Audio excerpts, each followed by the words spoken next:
Salutations! Good to be back on the air.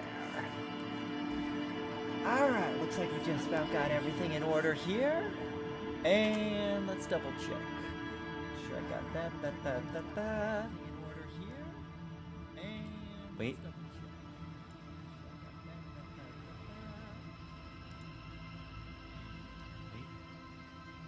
Wait. Mute that. There we go. Perfect. Actually, you know what? There we go. Perfect. Absolutely perfect. Alright then.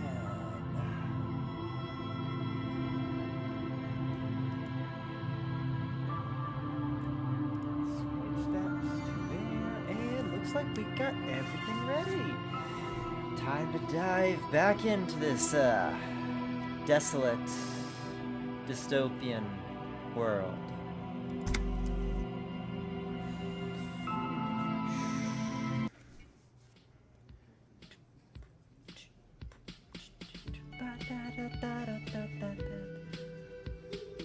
Oh, it's such a lovely sound. Right then, got call Alice back. Ah, that was on Monday, so filled. Okay. Close the water lock on Wednesday. Today is Tuesday, right? I still gotta work on getting the body down.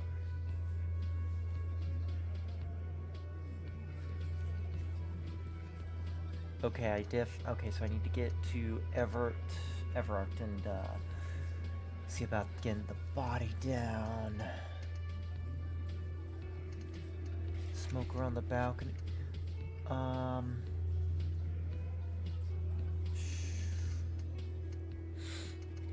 Okay.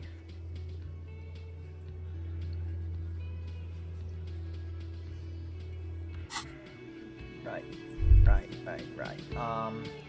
What are we looking at for skills? We're at 45, halfway's up. We'll need to upgrade something eventually. Wait. No, we got a point. We got a point that we can use here.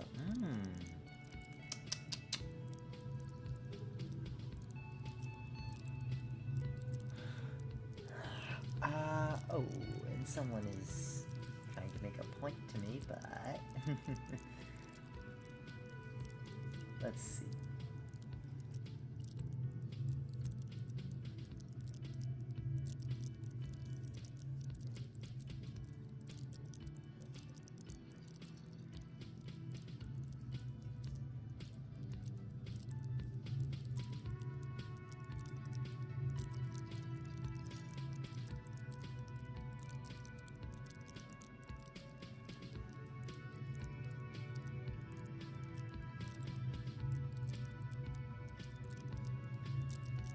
Right then. What do I want to increase? Whew, authority is a -3. Okay. Interesting.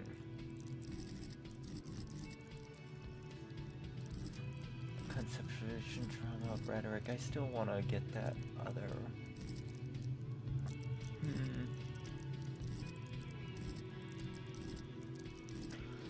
Pain threshold, electrochemistry, hand-eye coordinate.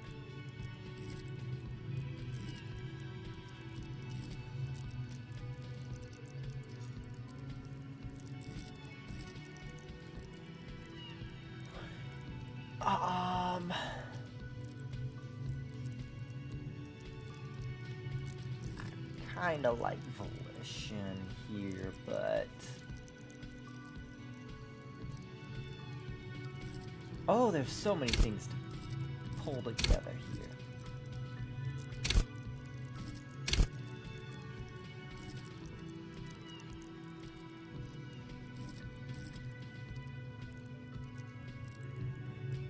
What about thoughts?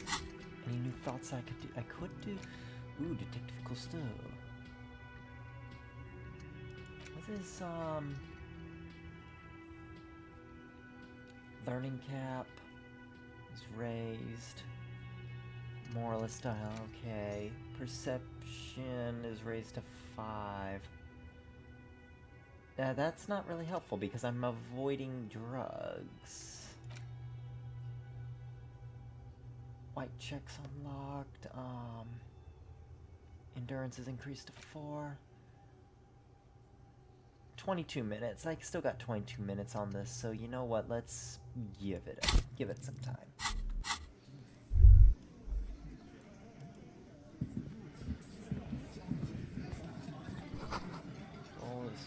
Recap tobacco.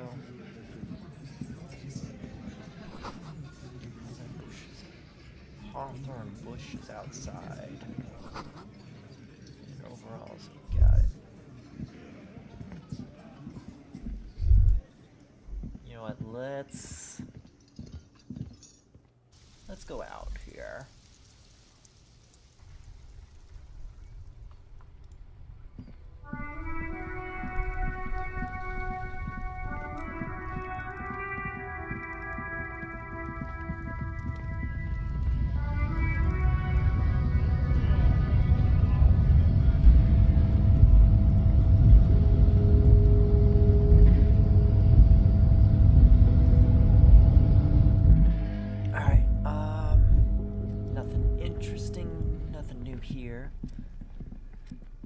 Speak with Everett, see what he has to say on matters.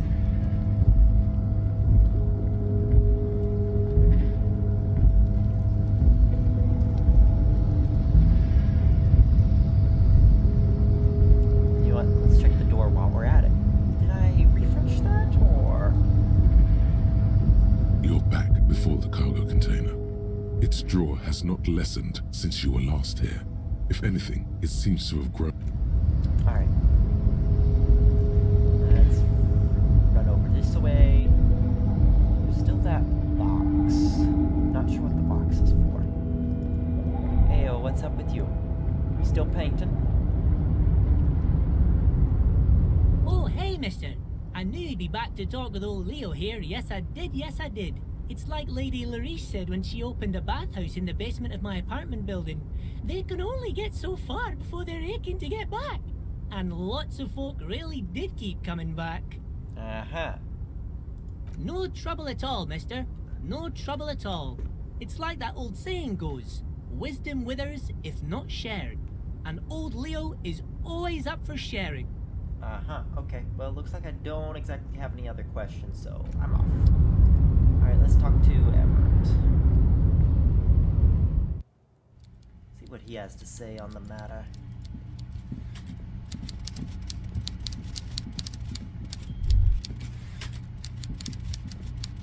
Mr. Dubois, every worker, member of the board.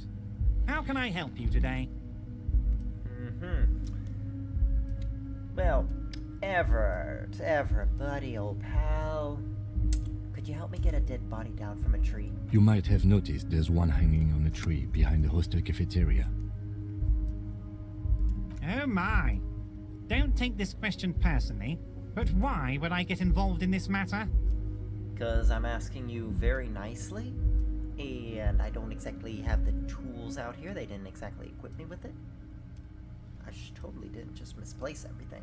Mr. Clare, the man was hanged with a cargo belt. A steel-reinforced cargo belt. It's safe to assume the Union had something to do with the murder. Besides, getting the body down would benefit all of us. It's a stain on the neighborhood.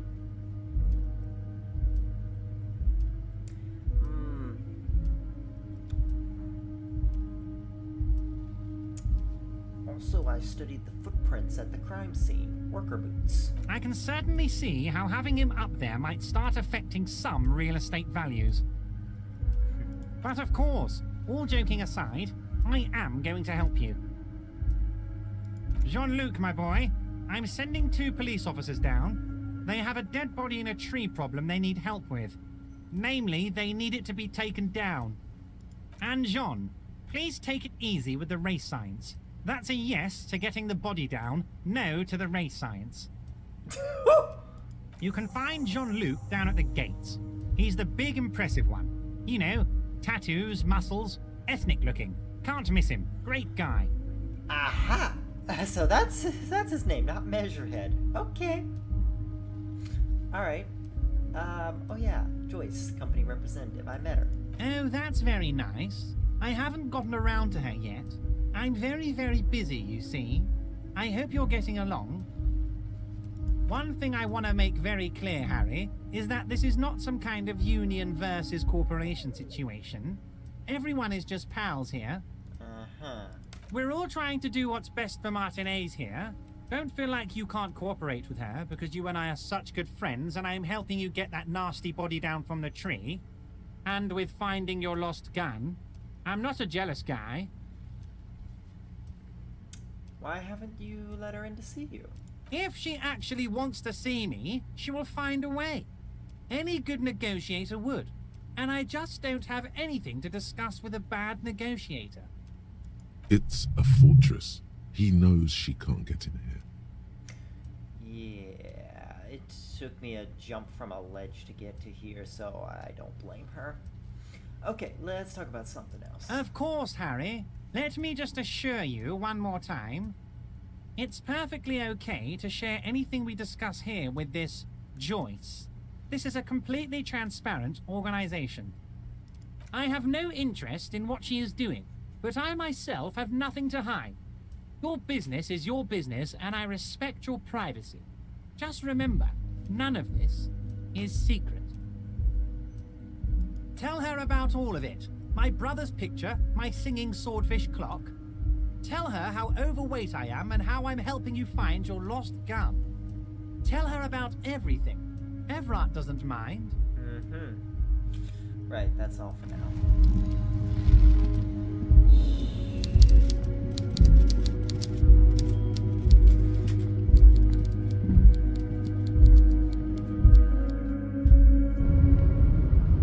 Yeah, you want me to tell her everything because you haven't been telling me everything. Right.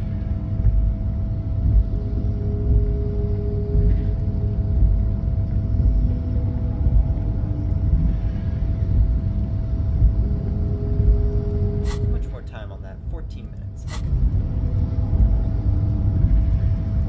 keep these thoughts together. Snow on the roof. Let's get running out here.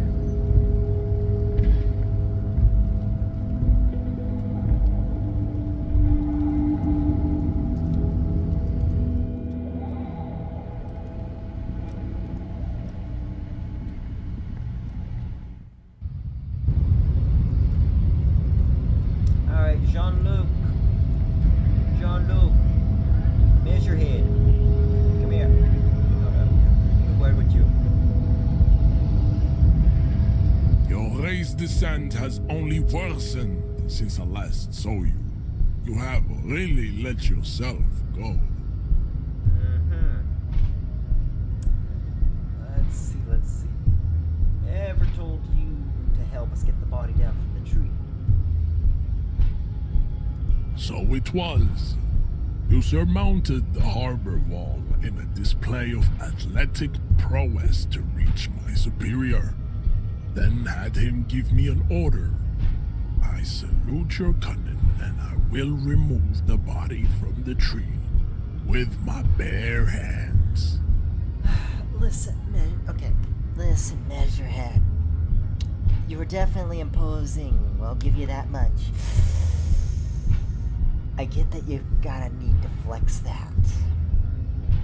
And if you have resentment, because I get a sense that there's some resentment, please don't. I just did what I had to do here, because I got a job to do.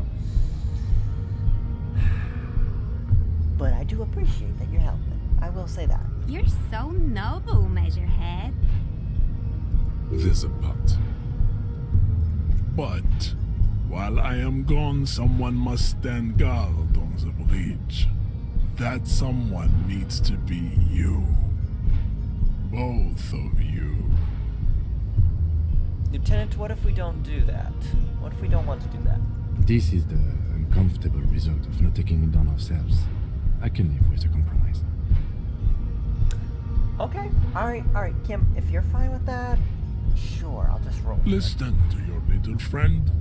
He is wise in his childlike way. His mysterious race may yet prove fierce competition to my heroic haplogroup. Alright, Hey, okay. see that they stay here the whole time.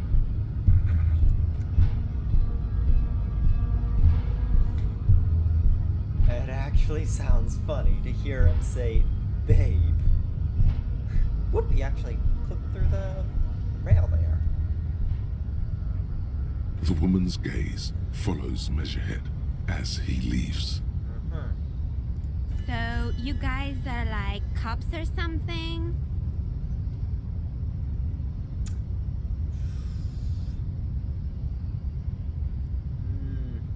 Apparently so. Cool. I like men with guns and power. I'm Katya, by the way. Uh-huh. You hear that? That sound. He's breaking something. Yeah, Jean-Luc must be really tearing it up over there. I wish I could see it. I also wish I could see it. So at least I could monitor what's going on. Look at you! RCM rent-a-cops! Guarding that bridge like Evrod's lapdogs! Is this where it's at now? The RCM is for sale! And who are you? What is your business here? Why are your clothes 4 sizes too small for you? It's none of your business, or I'll work. You know what? I'll work with whoever I want.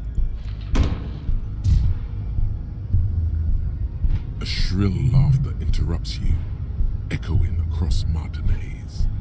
It's Kuno.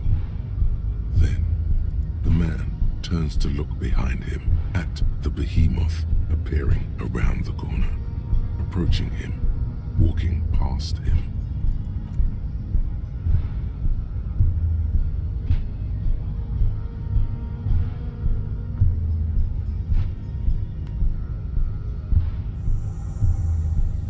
The corpse has been removed from the tree.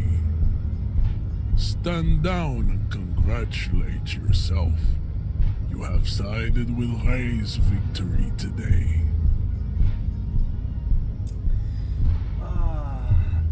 There has been no side choosing. We did what we had to keep order.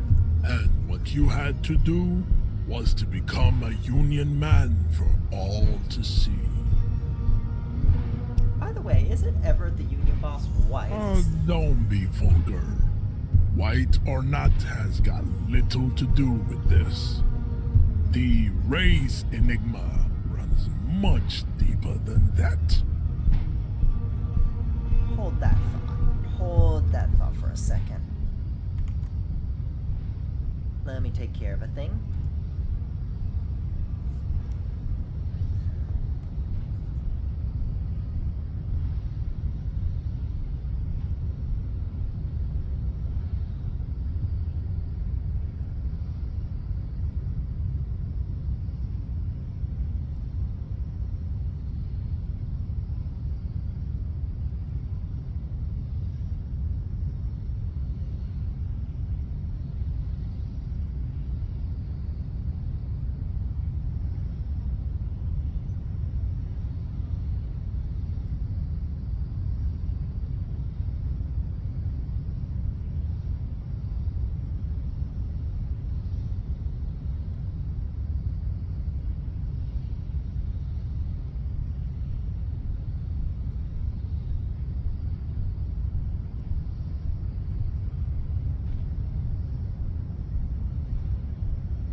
Of all the times to forget about the putting the phone on vibrate.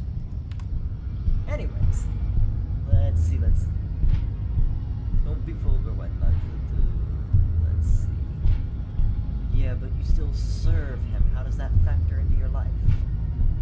Mr. Clare is a man of vision and means. He has the will to confront international capital, which is something your race naivistic communists never did. Eh? Communist?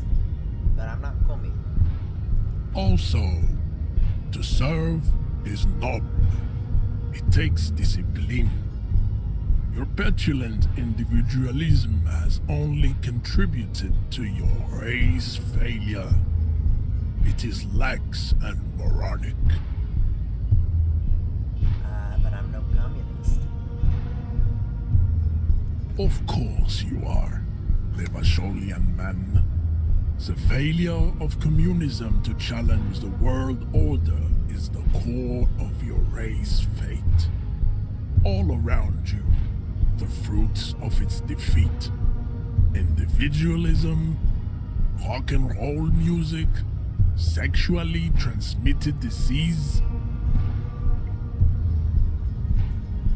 Above all, rampant multinational finance still reigning large. Tell me, where have you gotten your love of pathetic communism from? Degenerate youth culture? Rock and roll music?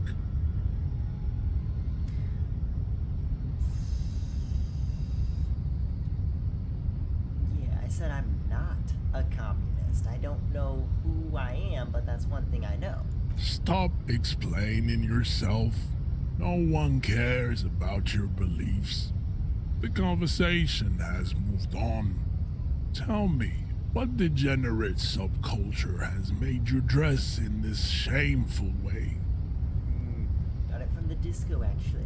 Offshoots of the Seminoles people invented disco while having sex Hey, Jim. under the influence of We cocaine. got here. It is a shame upon my race. But what is done is done. You're about to kick Eraserhead. Hopefully. I am not surprised I don't have you the enjoy physique it for so that. much. This has happened to many of the side products of the Yeah. inevitable cultural victory of the Yeah, I just Seminoles made sure to race. Avoid him. You know what? Wonderful. We're done with the Miss silent Head query. stoically looks to the distance in silence. Alright, yeah, I'm done with you. As you turn, a bright light catches Yep. your eye, making you squint. Where's it coming from? From a distant sunset, a stage light, flash photography, nowhere in particular. It's just what Oh, wait, superstar it's, law officers do.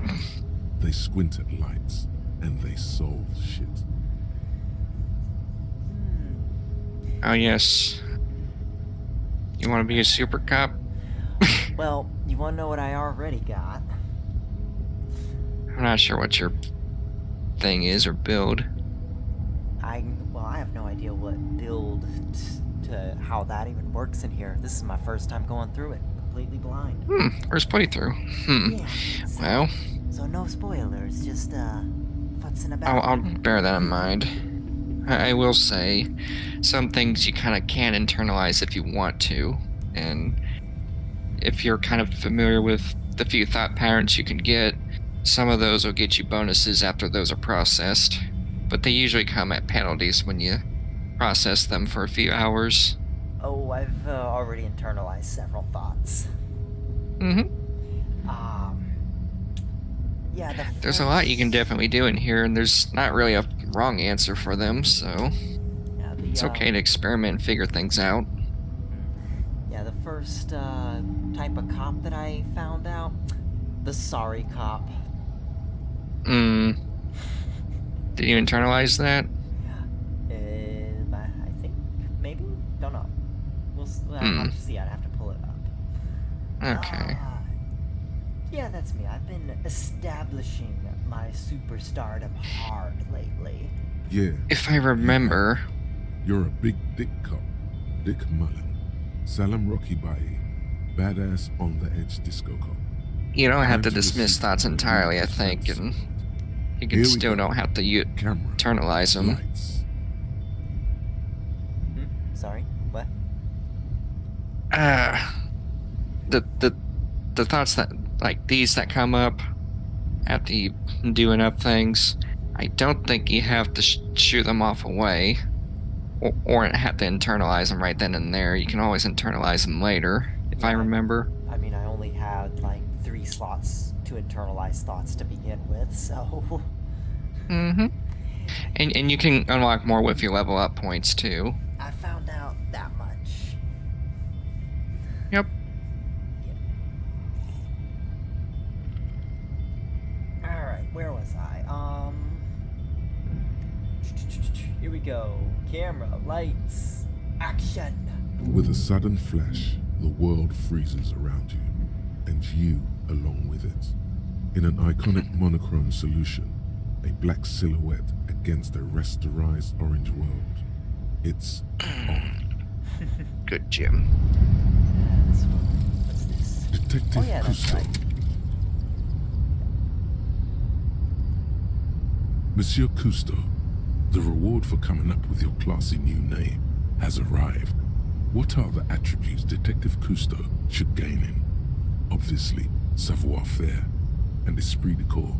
You know exactly what they do and what those words mean. They're refined, like you. You have a ton of that fancy stuff. And if the world can't accept Raphael Ambrosius is your name, you will always be Detective Cousteau to yourself. R.A. Cousteau, sophisticated culture detective, specializes in ancient things and art. Oh, let's see. Oh yeah, some nice bonuses there. Some kind of superstar. There's also Jamrock Shuffle.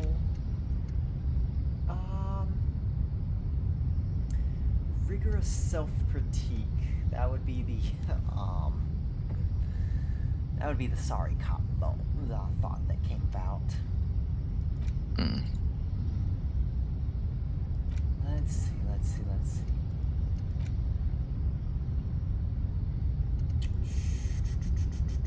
What do I want to go with here?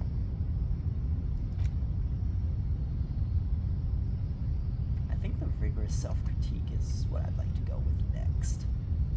I'm also considering saving some points. Let's see. Oh, so many things that I would like to level up. I want to increase rhetoric so I can try the cargo container again. Because that's been bothering me so badly. The cargo container. Oh, yes. I don't know what's in there, but the idea that I open it up with rhetoric is just... There's some surprising uses for some of these that kind of come up. Although most of the skills reflect things you would expect. Sometimes there's even intrusive thoughts from your skills that come up in conversations, especially if they're higher leveled. I think I'll give this one to Volition. Yeah, Volition and Endurance both are good ones in particular, because Volition also actually Damage minus... Okay, hold on a second here. That's...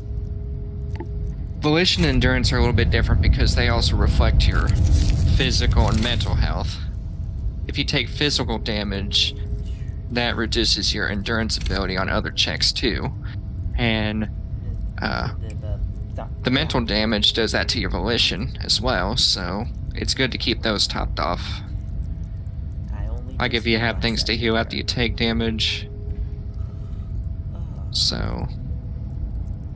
Just make an adjustment here. There we go. You're good. There we go. Alright.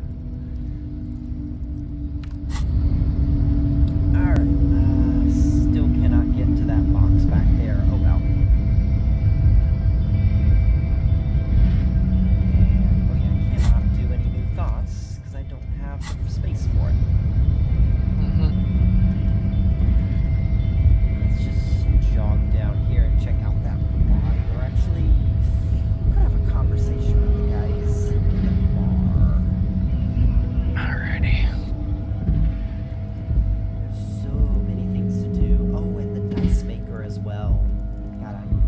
order him some dice.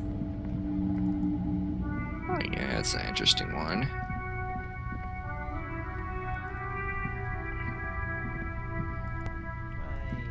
Yeah, let's just go in here first.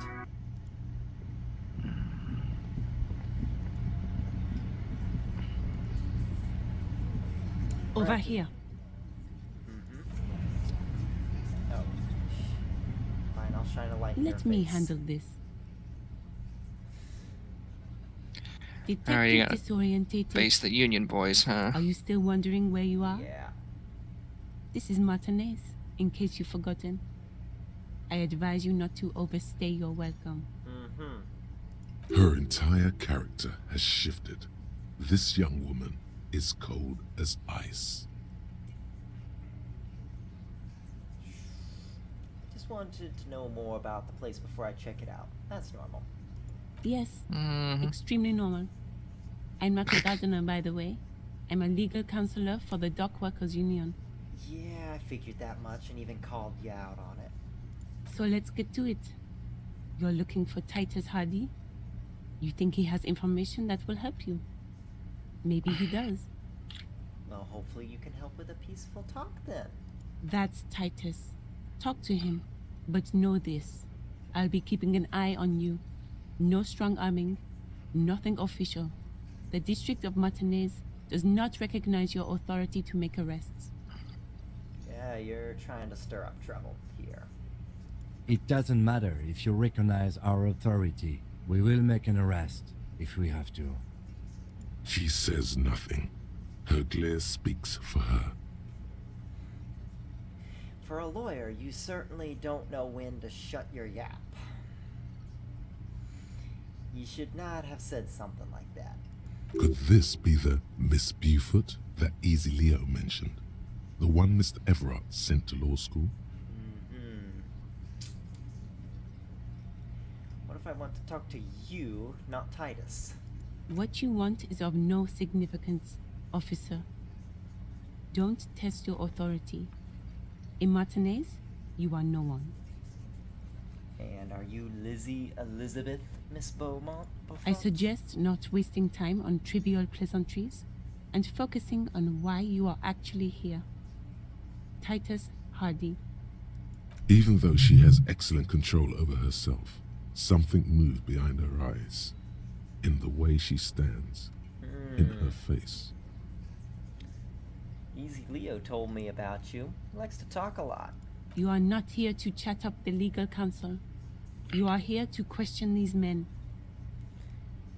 Why are you so aggressive? Aggressive?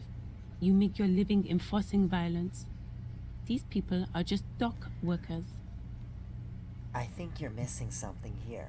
There was violence committed, and I'm here to quell it. Just dock workers? Do dock workers spy on the police? We let you off easy, miss. Don't think it will happen again. We've talked to Everard Clare. We know who these men are. The Union's militant wing. Listen, you moral intern lackeys. You're a mob, enforcing the unlawful privatization of Revachol. 20 fat men in the Occident are stealing it all, and you're their bodyguards. Yeah, you're really up in conspiracy theories. You didn't learn law, you learned conspiracies. Fuck yeah. So ask what you came to ask, or get back to your commanders.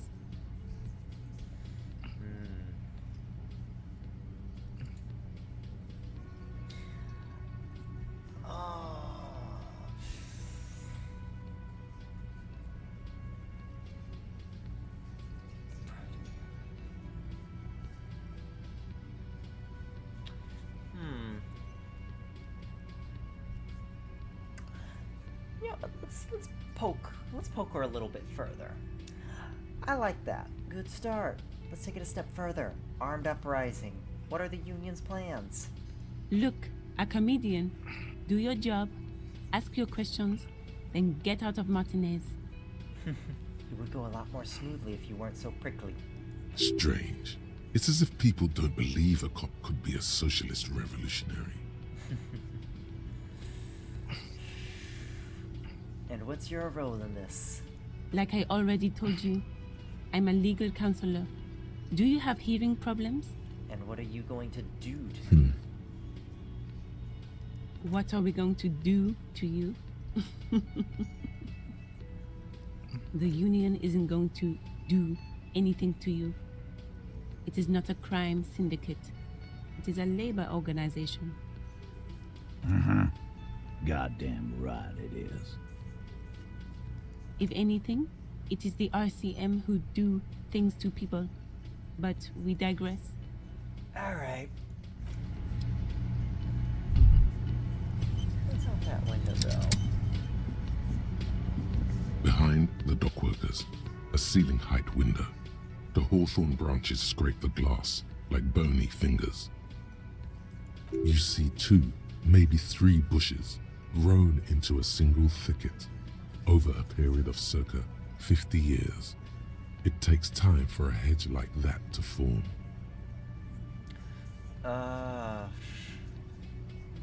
It's not time yet? Huh.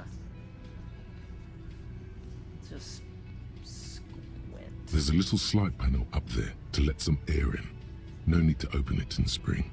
It's still too cold outside. One can't see into the union box from the yard outside. That hawthorn is too thick. Right. Have a word. This is where you say your bit.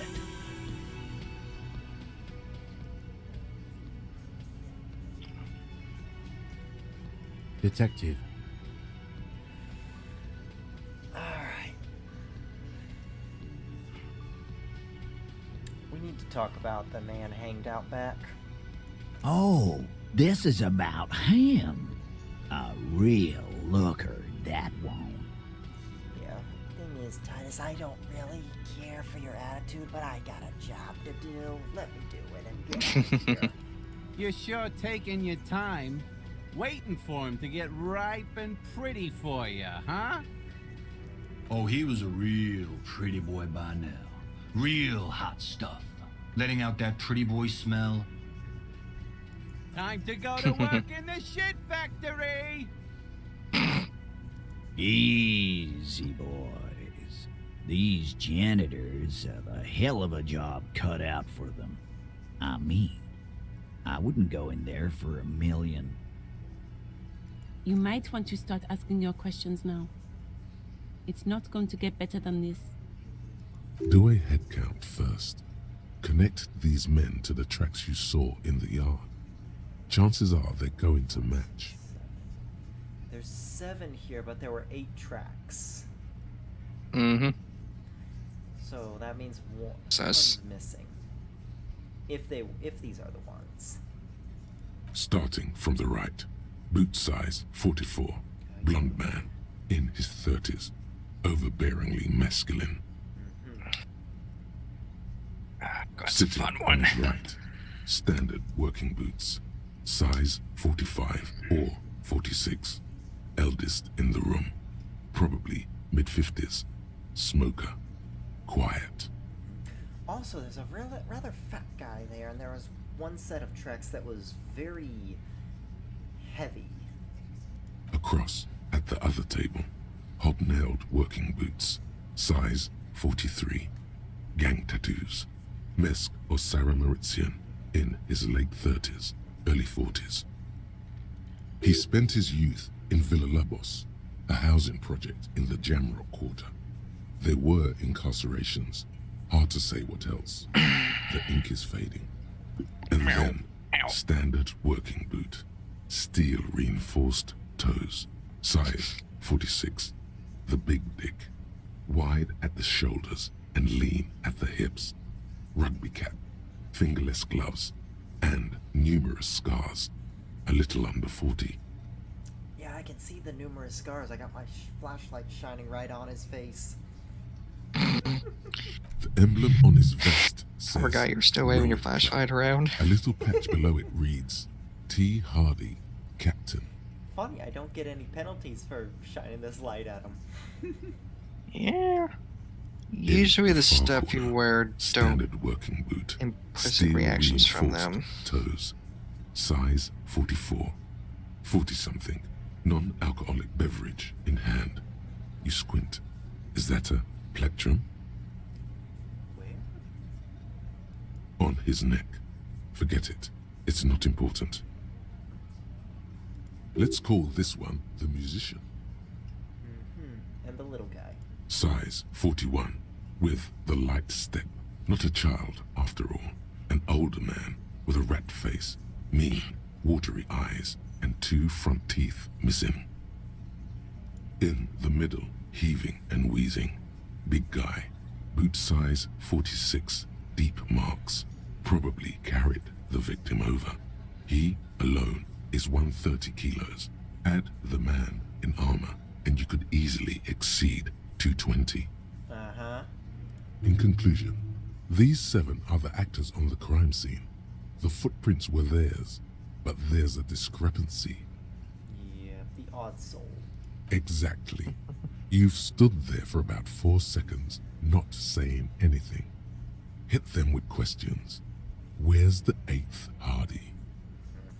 The fuck is with you, fella? So yeah, where's the 8th Hardy boy? What are you talking about, madman? There's no 8th Hardy boy. There's 7 of us and we're all here. Unless it's her. Or what? You want to be the 8th Hardy boy? We ain't hiring. Actually, boss, we've been talking and we think she could maybe... She? Oh. She. Thanks, Glenn. So there's an 8th Hardy, and it's a Hardy girl. Who might it be? Elizabeth? The gardener? Yeah, that would explain why she doesn't want to be around that, gardening house. Shut the fuck up, Glenn! I don't talk to you. Now what the fuck do you want, cop? It has to be good, if he won't let you pursue it.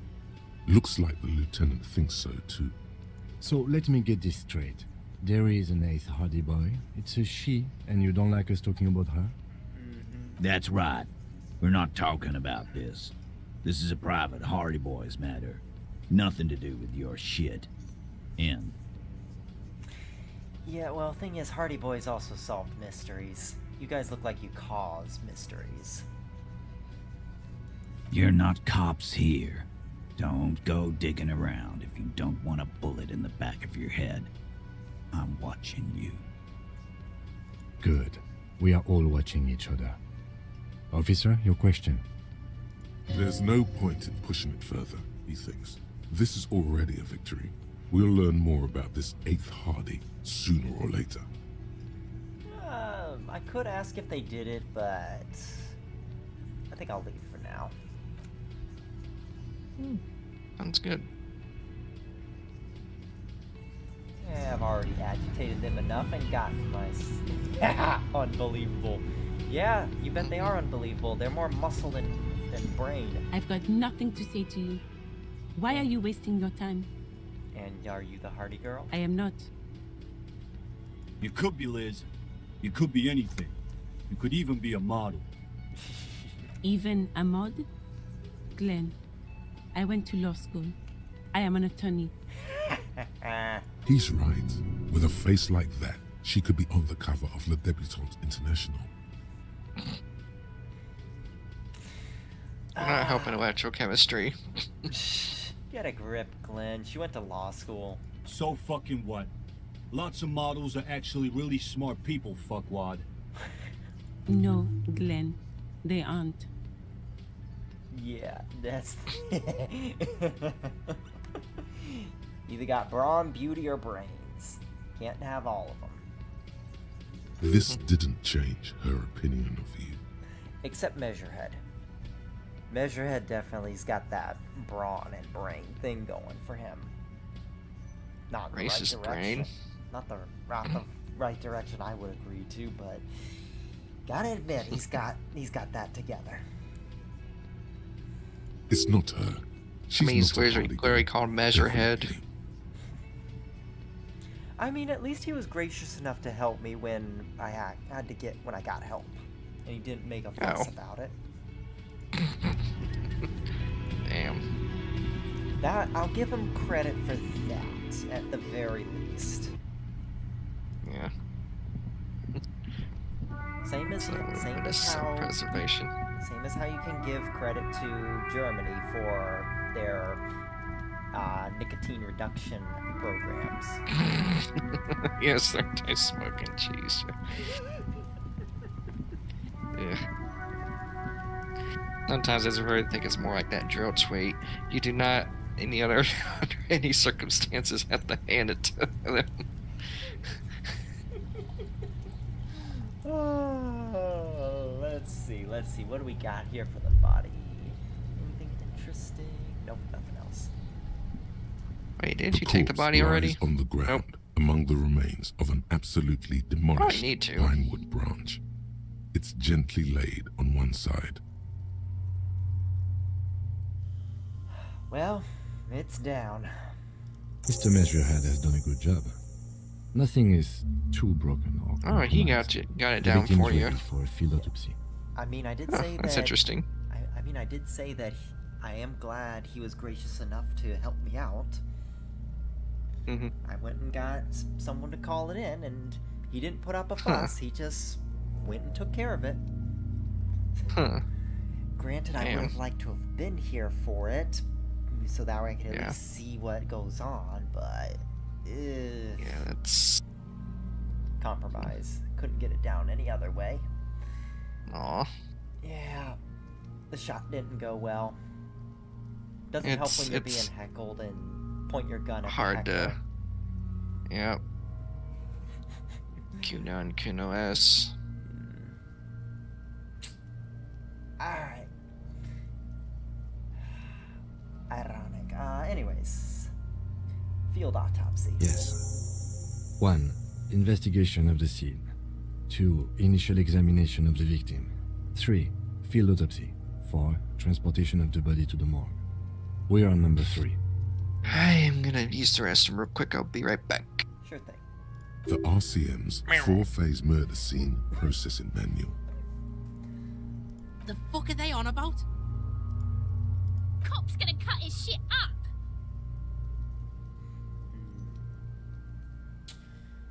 Don't we have someone else for this? A doctor? No, you and I are detectives. The honorary rank of detective signifies our ability to handle the entire incident chain, from autopsy to cleanup to social work, everything. Wait, honorary rank of detective? An honor and a burden attached to your rank once you've proven yourself able, usually after 5 to 8 years of field work. Mine is Lieutenant Detective. Alright, yep, I feel like a detective. You are. Your station would not have assigned you on this case if you weren't. Now... The lieutenant adjusts his glasses and takes a deep breath. Tell me something, dead man. Shoot, Looney Rooney. I hate you, you stink, and you're boring. Do I remind you of someone? A child born with Muller's disease, harlequinism, grown up miraculously. A baby affected with harlequinism. You sure wriggled out of that one? Coppolini. Come back later, Corpo. Amuse yourself with my frank manners and my memento mori features. If possible, also, see me in your dreams. Alright, first, what exactly is a field autopsy? Come on, officer. You know what a field autopsy is. You've done 100 of them. What you do know is, at 18.9 kilometers, the dormant shield volcano, Corpus Mundi, is the world's highest summit, and the failure of the 38 single, Et puis descend, to crack the top 20 was the death knell of disco. But what a field autopsy is, you have no idea. Excuse me. Really, you know all this, but you don't know that.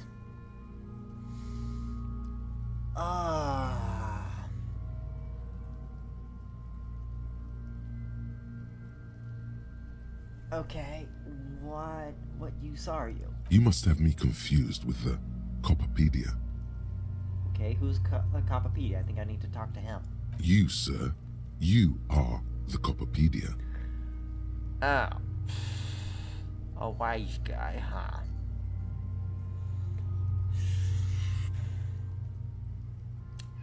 Do you have another pair of gloves, Kim? Unfortunately, no. I have gardening gloves. Maybe they are enough? They are better than nothing. Tell you what, I perform the anatomical side of things while you will take notes. Well, we just fill this out, right?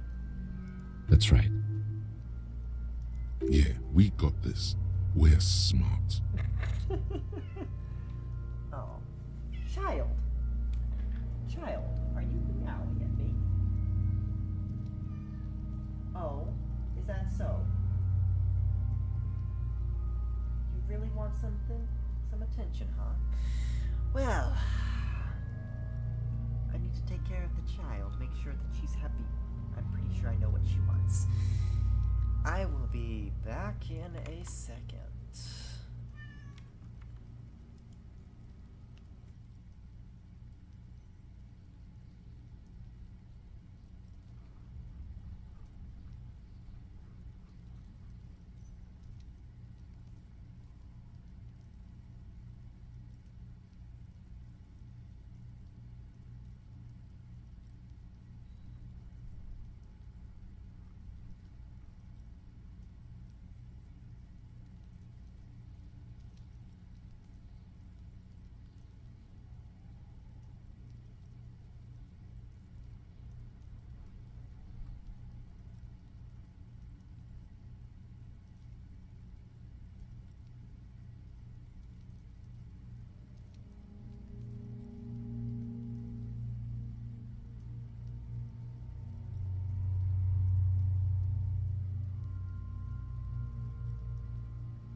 Alrighty.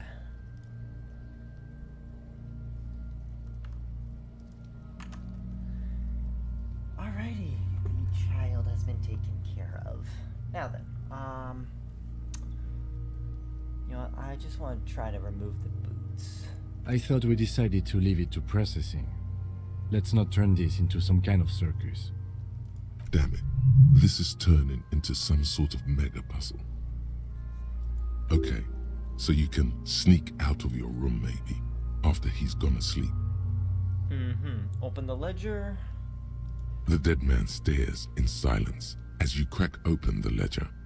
The bright red paper is covered in boxes and lists, describing the condition of his skin and organs in 3 parts. Above those, an 11-field info form needs filling out first. It begins with Assistant. Begin with assistant. That's you. Rafael Ambrosius Costu. the corpse is indifferent to your scribblings, just lies there. The next box says Coroner's case number KK57-0803.0815. KK equals Kim Kitsuragi. 57 equals Precinct 57, followed by his date 0803 and time of arrival 0815 on the scene. He's indexed the case after himself, not you. Okay, fine. That's because he doesn't want to bring up the messy question of your initials. Okay, I'm back. Welcome back. Just had to take care of the child. Oh no. The child being my cat. Oh. Yeah.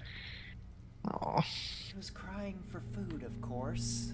So I went down, showed her, yes, you still have food. And she just rubbed against me and went back to eating. Aw. Sounds like what my cat would do. Let's see.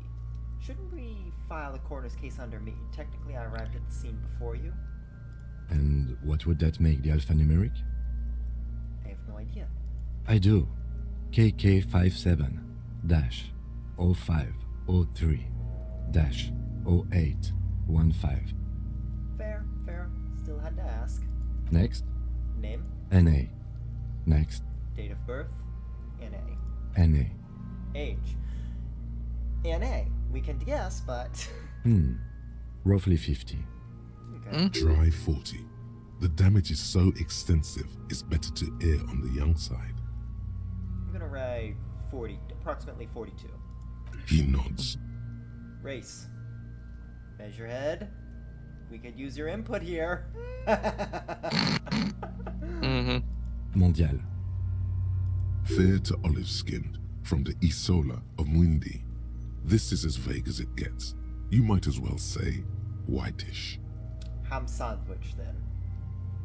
The pudgy mess of curdled meat looks neither mondial nor anything other.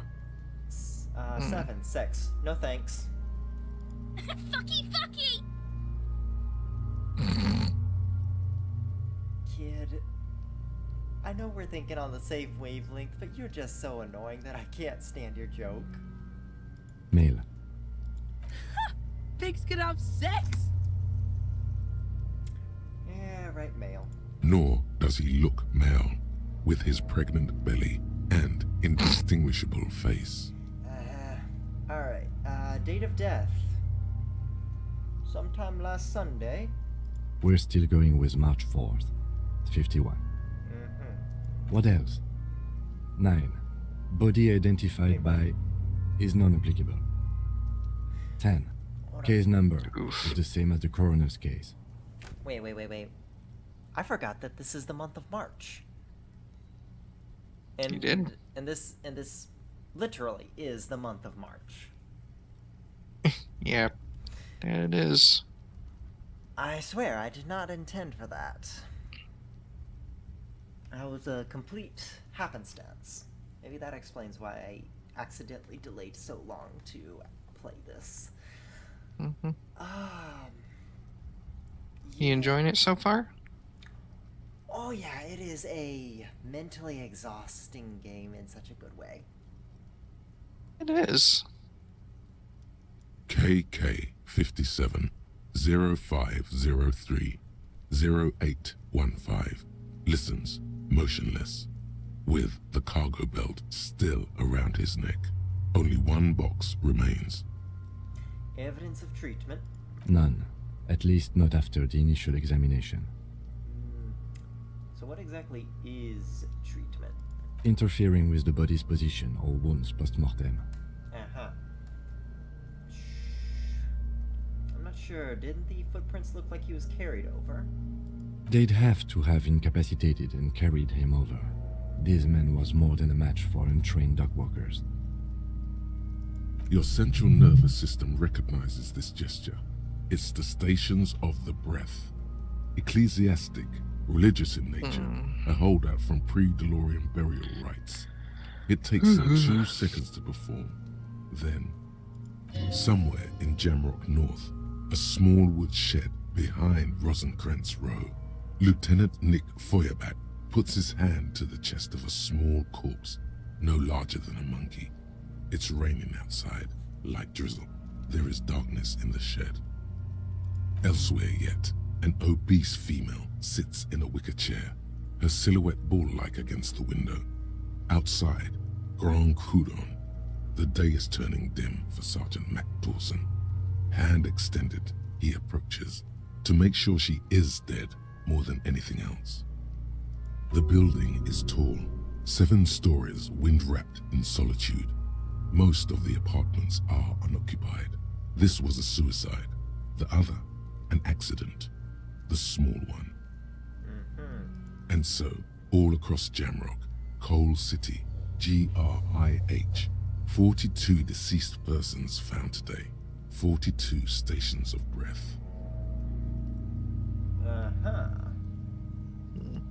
What?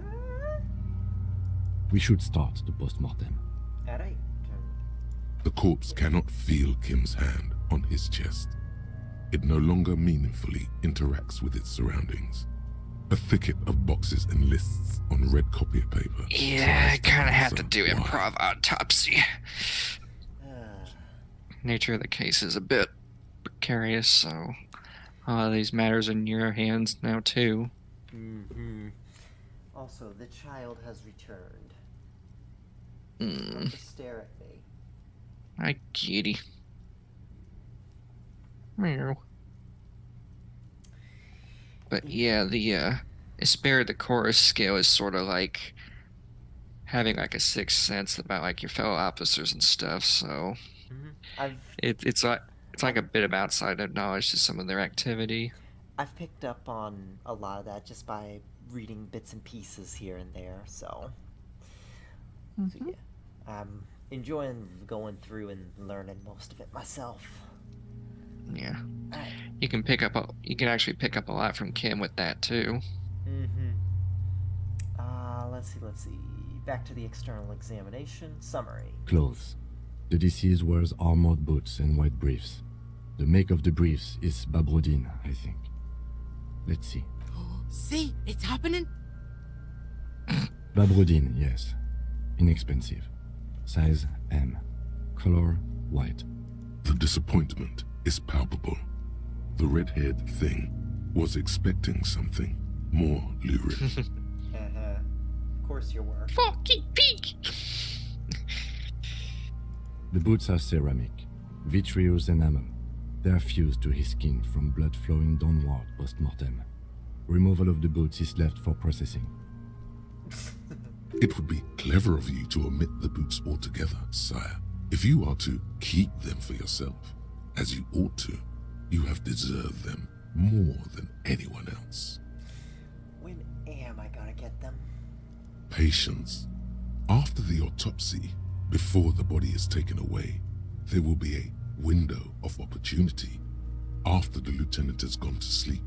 I hope this has helped you, my liege. I mean, those boots can be pretty nice. Yeah, could be sold for a pretty penny too, because they seem pretty darn expensive. Let's omit the boots. The boot has a serial number. It's E50.100.100. The lines between the plates are in the shape of the alphanumerical. The number is purposefully concealed by the design. Tattoos. So I wrote down the serial number, but omitted the boots. Like, what? That's a weird thing. Yeah. Tattoos. The upper torso is covered in a single, continuous tattoo, resembling a map of the night sky. It reaches from the right shoulder to the heart. The ink is blue and white. The assistant has a color photograph of the markings, to be added to the case files as document A1. The photo is taken on the scene, using a Trigat Mini. The deceased has a belt for airlifting cargo around his neck, tied with a hangman's knot. Color yellow. Length 3 meters. There is a buckle on the other end. Well nourished, athletically built, measuring 1.8 meters. Generally consistent with age 42. Preservation is good. Ambient temperature below freezing. Yeah. Body hair is light brown. Distribution is consistent with age. The deceased had male pattern baldness. Hair is combed back, short.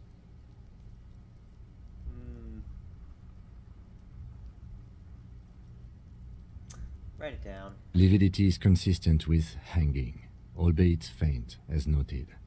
The head is congested. Contusions are present on the head, chest, and thighs, consistent with stones thrown post-mortem. Low velocity.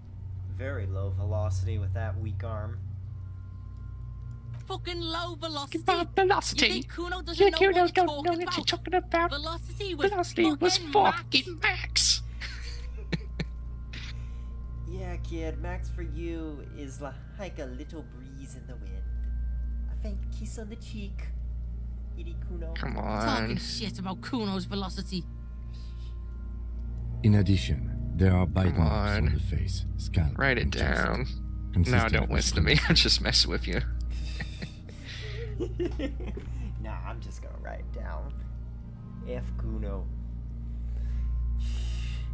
He's already being an annoying little shite. Ligature mark. Small folding knife. Stitches horrid. The Material. steel wiring. There's too much of it. We need to remove the belt so we can get to the ligature mark.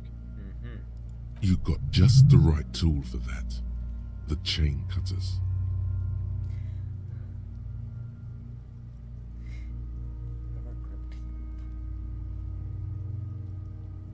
Oh yeah, I'm prepared.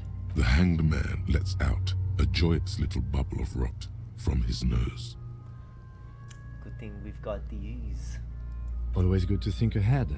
Now, we need to cut the belt to see the ligature mark below. Carefully, with as much precision as you can. Don't worry, I'll just lop his head clean off. See, my pig is gonna fuck his head off.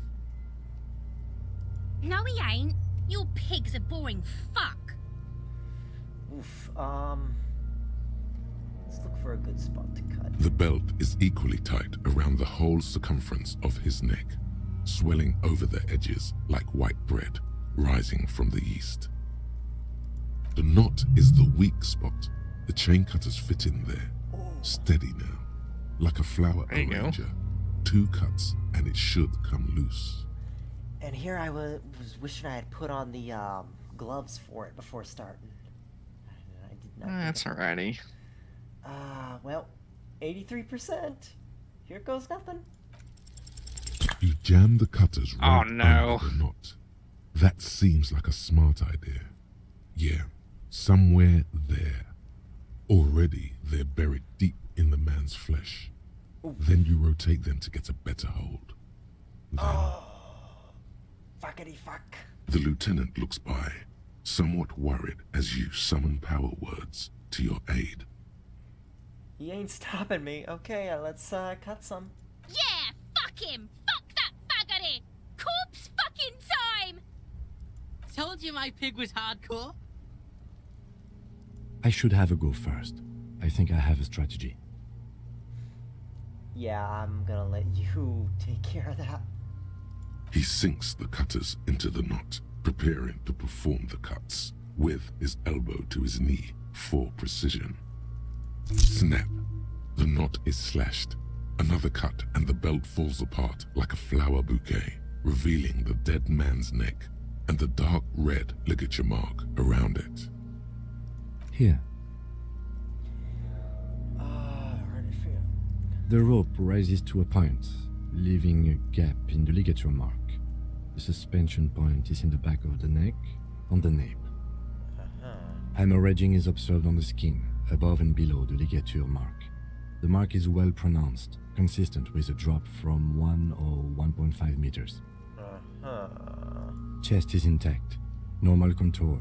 Abdomen is protuberant, pelvis intact, genitalia. No! Let's get out and see! I fucking knew it! Genitalia is male and unremarkable. No evidence of injury.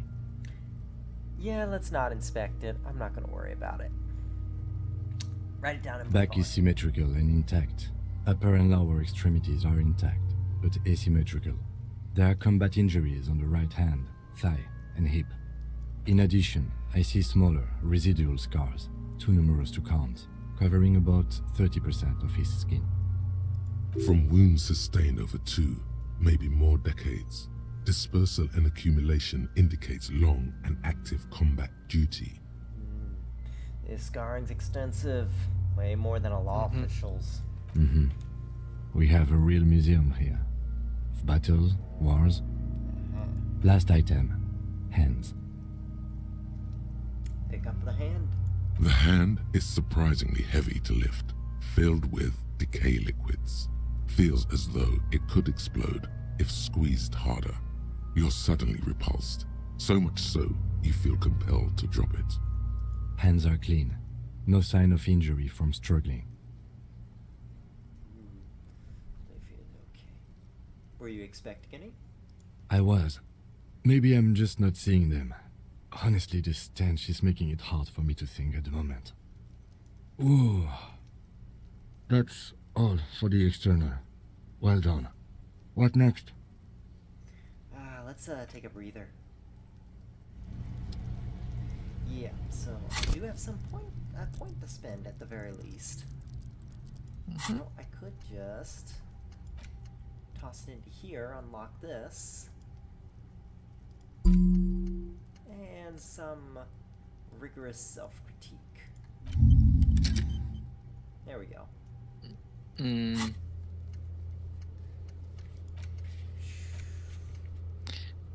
Take some time to feel sorry for yourself. What were you? Oh yeah, the rigorous self. Yeah. Yep. Whatever happened, and I'm pretty sure it was my fault. Yep. It was definitely my fault. And I might as well take a moment to go grab a die while I'm taking a break from the body. And? Oh, someone up there. Yep. Oregon Rags does have a roof. Just have not figured out how to get up onto there yet. And I still gotta find a super crowbar for that fridge. Yeah, you're bound to find stuff somewhere. Sooner or later, yeah.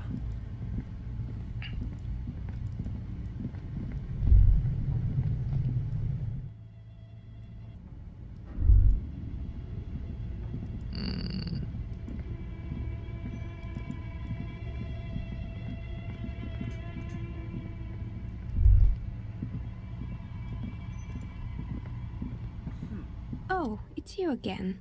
Are you looking for a die?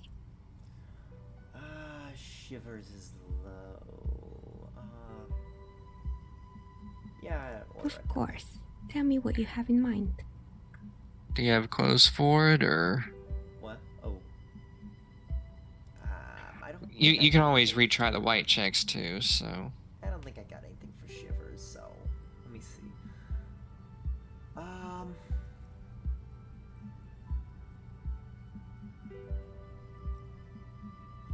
Do you know the Waro untethered setting? I want to die. Ah, yes. Fortress accident.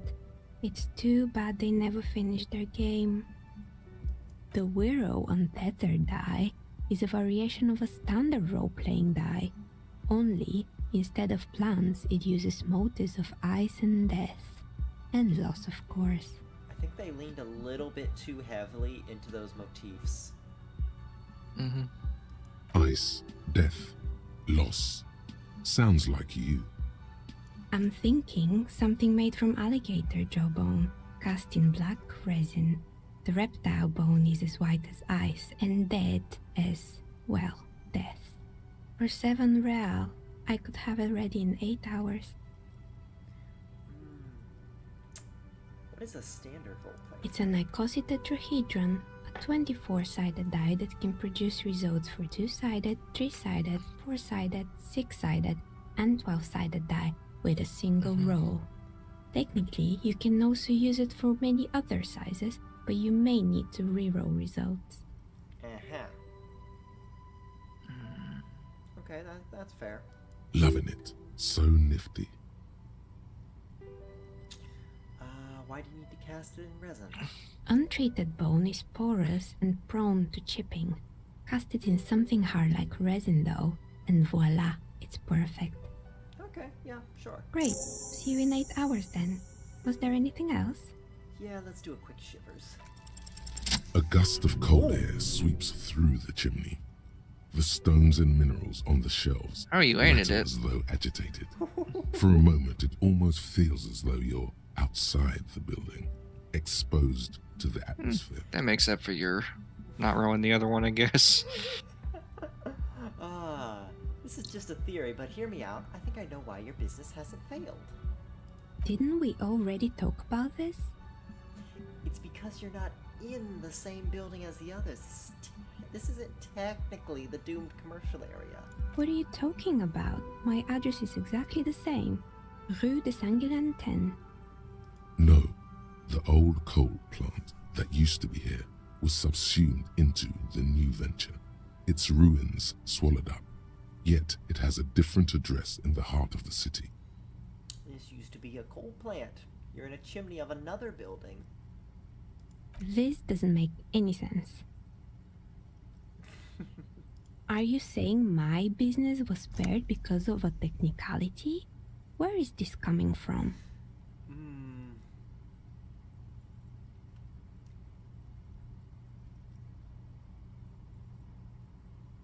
It has a different address in the heart of the city. Yeah, sure. And what? Does it mean that I'm safe from failure? Rest assured, no psychic attacks will reach you here.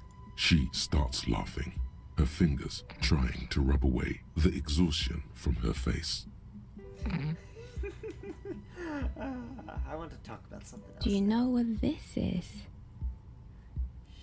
Feel metal shining on her index finger. It looks like a regular piece of jewelry to me. It's a mourning ring. I made this when my first company failed. It was a small jewelry shop right here in the East Delta Commerce Center, built with the little I inherited from my parents. I drove it into the ground within a year. I didn't have what you would call a viable business plan. Okay, why are you telling me this? It wasn't just the jewelry shop either. I always thought that it was just the world that you were supposed to try again and again until you finally succeed. And now you're telling me what? That it was all because I didn't run my little shops and ventures from a dump inside an abandoned chimney?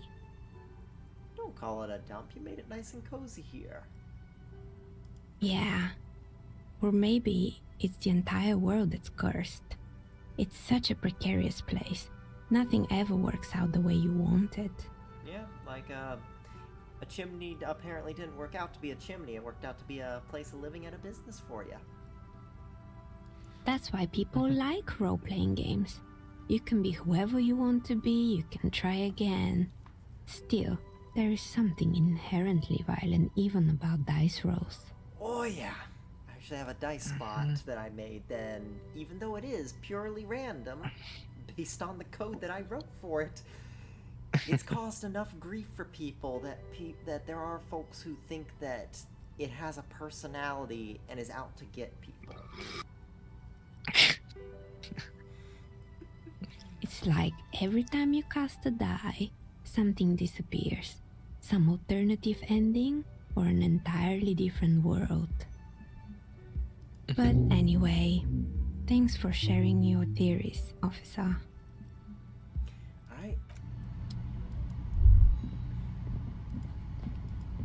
Precarious world. Temporary research. All red chicks. Ooh. For 4 hours. Huh. Well, I can't do. You'd probably have to keep yourself busy doing other things. Yeah, I can't do anything else either way, so yeah. You could pass time with some stuff, like even get books from the bookstore. I tried looking for books in the bookstore and it seems like I couldn't actually order the books. Well, anyways, I have a feeling that the password I need for that computer is in the freezer, but I can't open the freezer until I get a crowbar for it, a special crowbar. Alright, as long as I'm here. The barbell waits patiently on the floor, like a dog for its master. Alright, time to yeet. This might hurt.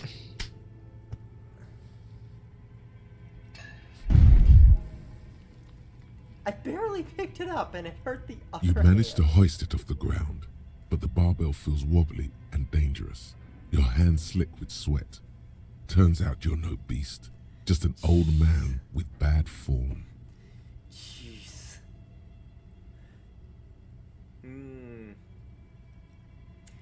Seems like I'm a little out of shape, or maybe these gloves just suck. Proper weightlifting gloves would definitely afford a better grip. Oh. Alright, let's head out of here. You might want to heal up then. Oh yeah, that's right. There we go. Mm-hmm.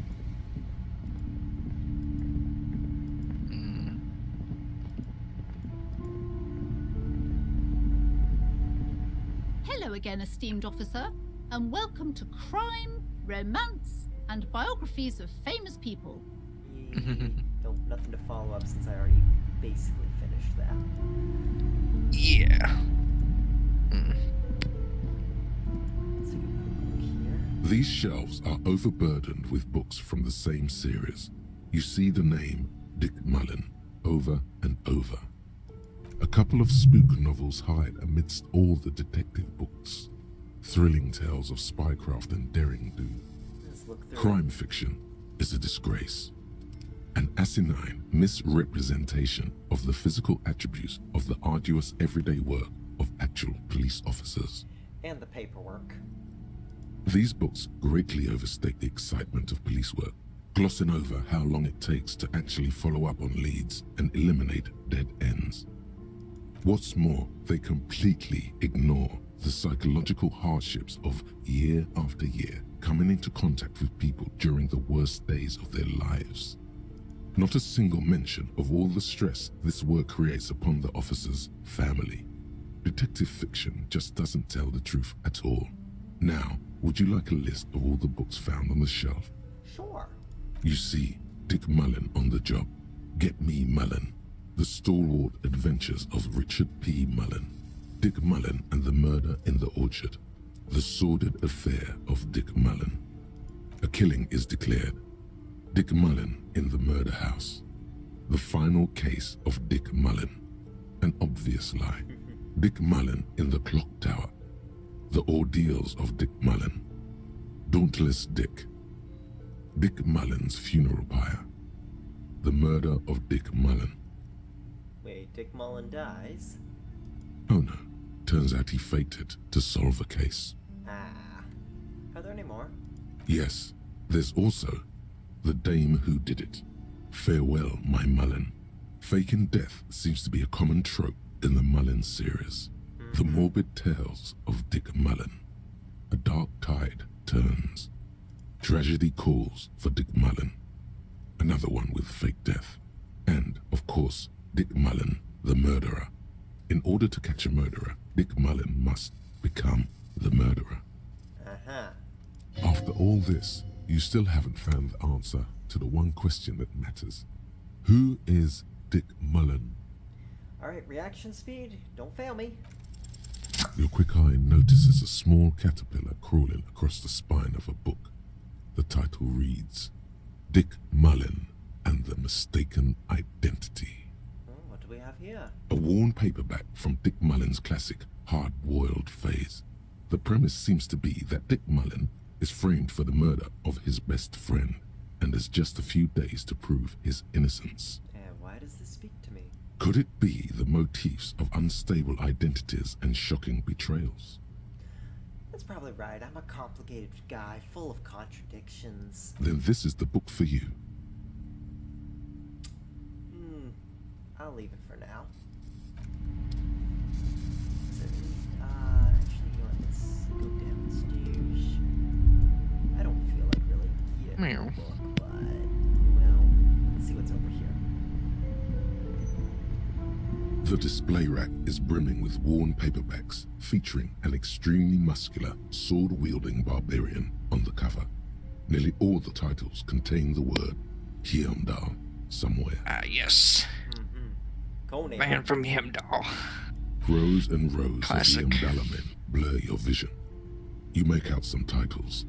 Man from Heimdall and the Mammoth Riders. Man from Heimdall, Return to Heimdall. And the Solipsistic, Man from Heimdall and the Heimdall Man. Good God, how many are there? Maybe 100. Man from Heimdall and the Sages at the End of the World. Man from Heimdall and the False God. Man from Heimdall and the Scorched Earth.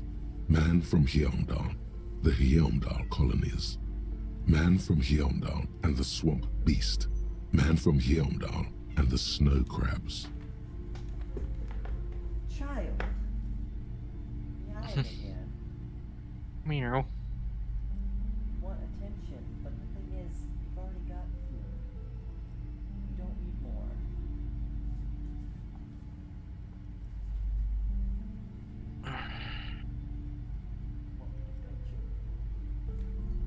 Nope, you're just gonna run under the bed then. Okay, fine. Alright, is that all? Not even close. Man from Heimdall in hell. Man from Heimdall and the Forest of Slaves. Man from Heimdall under the lake. Man from Heimdall, Heimdall burning.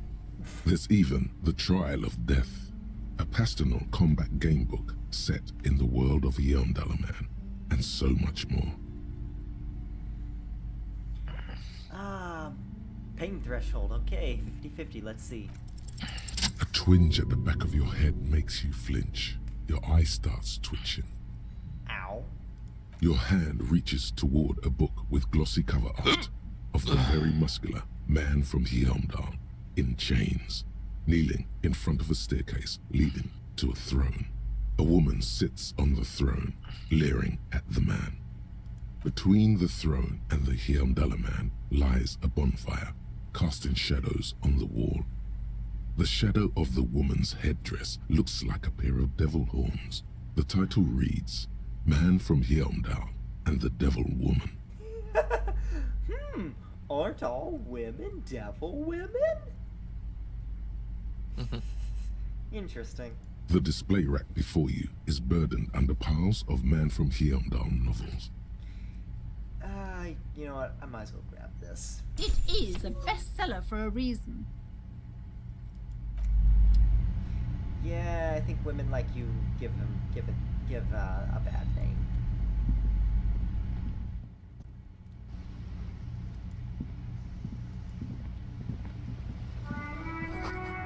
Book about pate.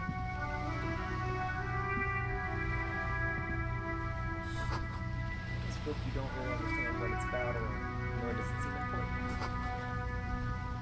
Bordeaux culture, Crohn's freedom and roaming upstream. A book about the future. The government reads your mind using radio technology.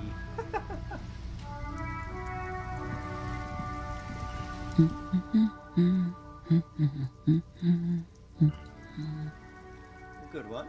Yes? Hello? Good Me? one. No one. I'm just a working class woman. She doesn't really want to be disturbed that much. If she's such a working class woman, why isn't she working? This was a tremendously useful interlude. Alright. I really should get my bag out and be looking for more bottles and stuff.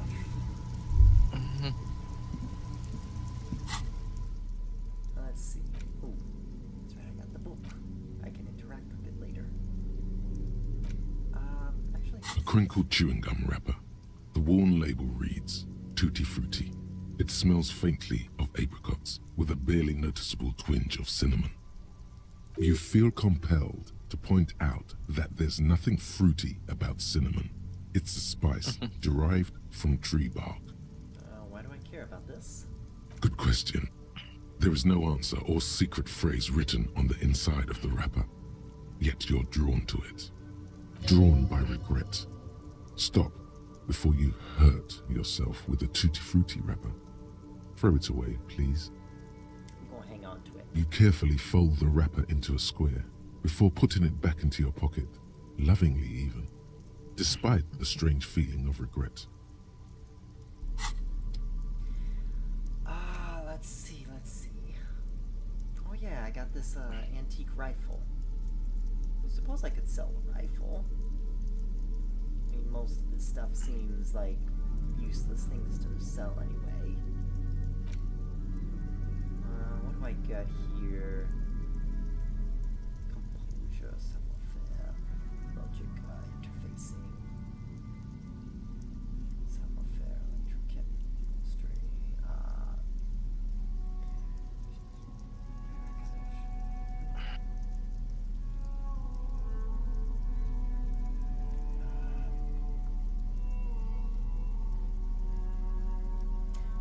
oh yeah, I forgot I had that t-shirt on.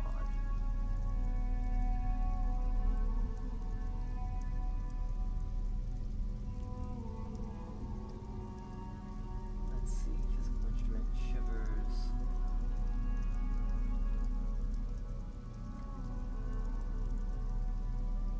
I got nothing else for the neck besides this horrible necktie.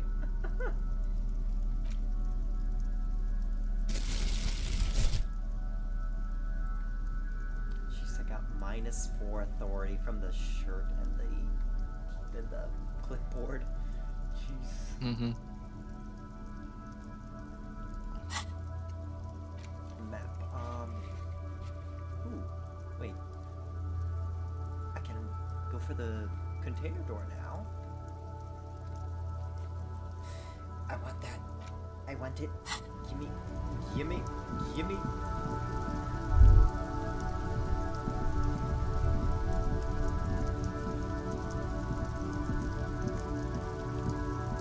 Wanna try?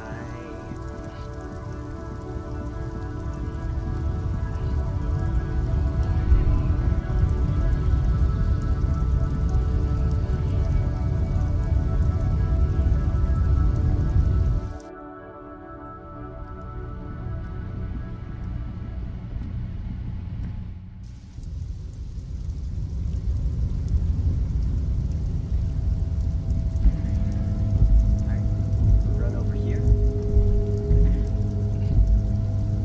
Bottles over there. Grab those bottles on my way out.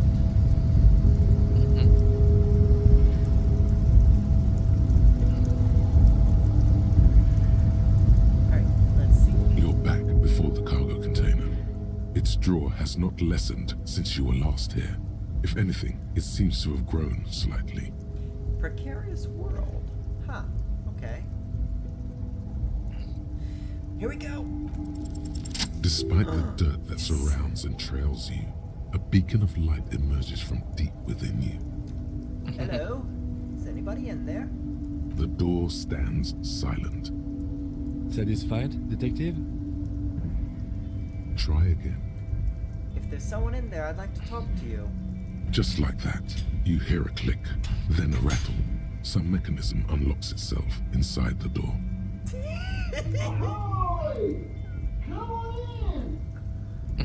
You can't be serious.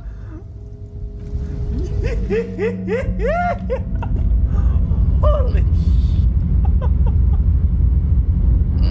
The man stands at the far end of the shipping container. It's hard to say anything more about him. You cannot make out any of his details, but you do feel the overwhelming presence of capital. money. The feeling causes all the hairs on your body to stand at attention, like soldiers preparing for review. Let's squint. Something's amiss. The light beams bend around his face and scatter in 1,000 directions. It seems the laws of physics do not apply here. They are suspended, distorted, and echo. Trying to visualize the physics at play is liable to give you an aneurysm. Don't think about it too hard. In the general stillness, only your tongue moves, flickering as you utter. Hello. Welcome. Come in. Make yourself at home. Sorry, I'm not better able to receive you. I wasn't expecting visitors today. You can't hear him exactly, yet you're able to understand every word he says. It is very strange. An overwhelming hum covers everything. Voice doesn't escape from him. Now, what can I do for you, gentlemen? So, who are you? Who am I? Oh, I haven't been asked that question for such a long time. I don't meet a lot of people outside my circle these days. What is your circle? Anyhow, my name is Rustam Theodore, investor, license holder, and extremely high net worth individual. And you are? Apparently this is a treasure chest, and I've uncovered the treasure. Mr. Theodore, I am Lieutenant Kim Kitsuragi of the RCM, and this is my partner. The name is Rafael Ambrosius Cousteau. Pleasure to meet you, Rafael. I'm surprised in a positive manner, you understand, about your exceedingly high net worth name. It is not. Never mind. Kim, you should have learned by now. Oh, don't you worry, Lieutenant. I can tell a good man when I see one. So what are you doing in this container? Traveling. This is a great way to get around. It's fun, it's safe, and it gives me lots of time to think. By the way, let me now ask you a question. Where are we exactly? In the very, very early days of colonizing this archipelago, the kingdom of Sirens, a precursor of a modern Sur-le-Clay, used to own the city of Revachol, an obscure detail in the bigger picture, but still worth dropping.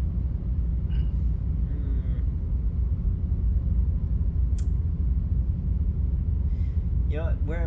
We're in Mayonnaise, the district of Revachol. Revachol. I remember walking its streets as a teenager. There used to be a bowling alley in Stella Maris. I wonder if it's still there. It's a shame I can't get out and explore myself. One of the downsides of being an extremely high net worth individual is that mobs of low net worth individuals are constantly banding together to ask for money.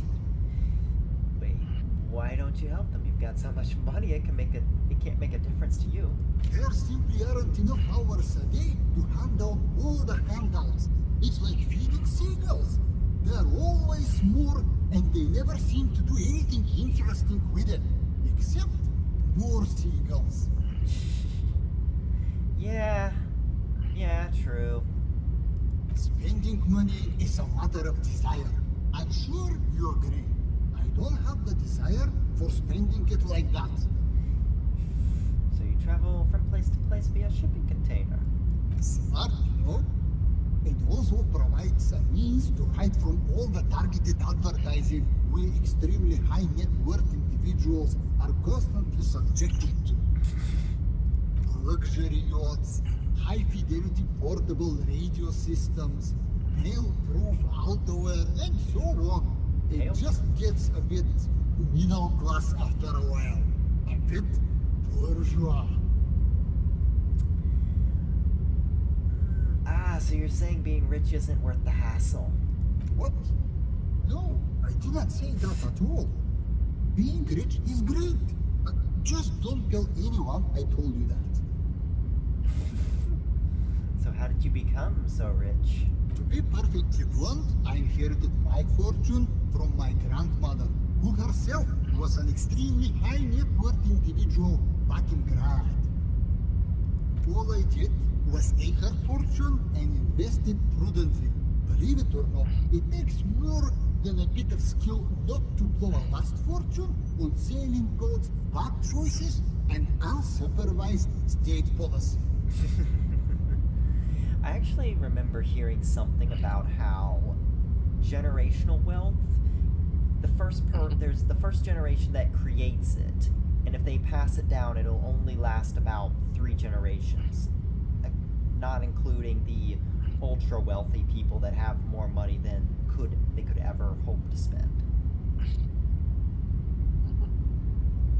And blow. yeah, of course, blow. Actually, at the level this guy is, it takes several generations to do that. But, alright. Okay, so he's one of the ultra wealthy then. What's it like being extremely high net worth individual? I've got to tell you, at first, being rich is a lot of work. You got to work hard because Oh, you're actually in there. Expensive. You know, prices increase exponentially at this income level.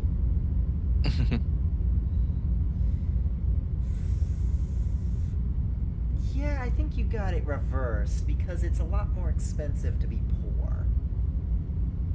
But I would know. My position, it's nearly impossible for me not to make money. My assets are so diversified that I'm bound to come out ahead no matter what. Some of my lower net worth friends say to me, but doesn't that take all the fun out of it? And I tell them, not really.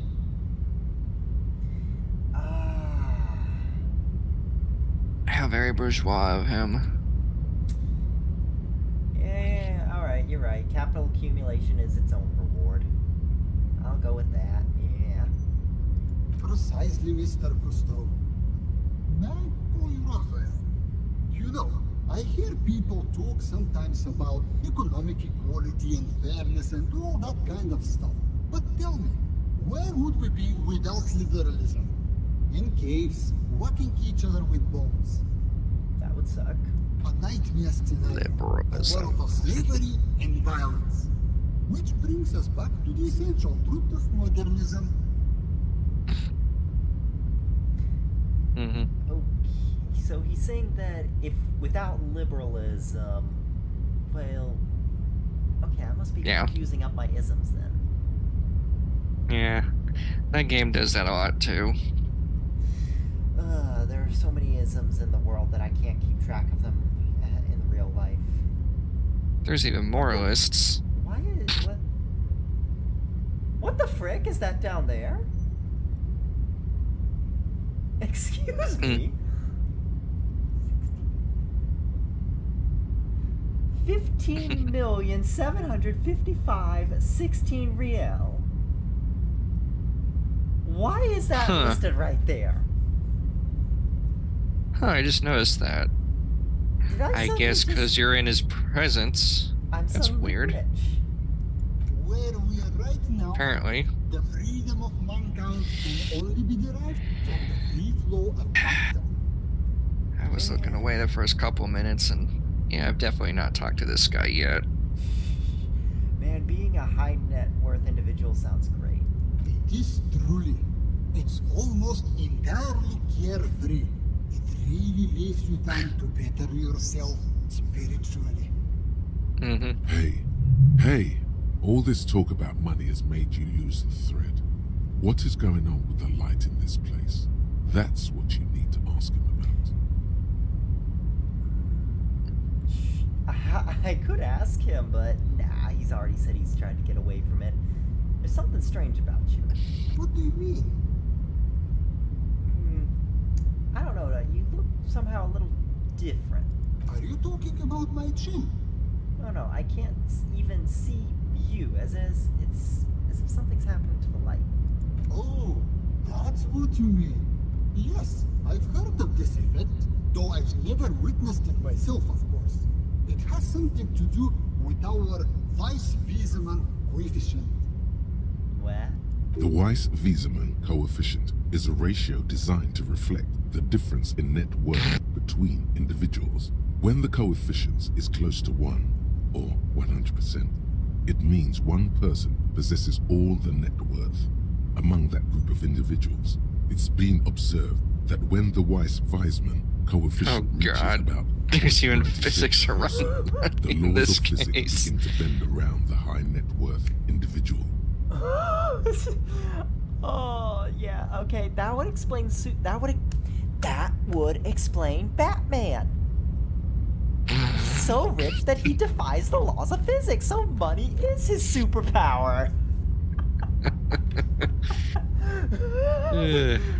All right, This game definitely does take some weird turns. So what is our coefficient? The Weiss-Weisman coefficient for you and this individual appears to be 0.9998. Repeating. No wonder Martinez is such a shithole. There's not enough money flowing. Yeah. Because he's hoarding it all. Funny how that works. That explains a lot here. And he was just talking about how the freedom of mankind, the goodness of it, requires the free flow of capital. Yeah. That's not good for you. Are you telling me that you're so rich that light literally bends around your face? Among other things. But calm down. I am but a lowly single-digit billionaire. So you're a billionaire. Somehow I got 15 million in my pocket. I'm calm. That's good. Kim, are you seeing this weird stuff?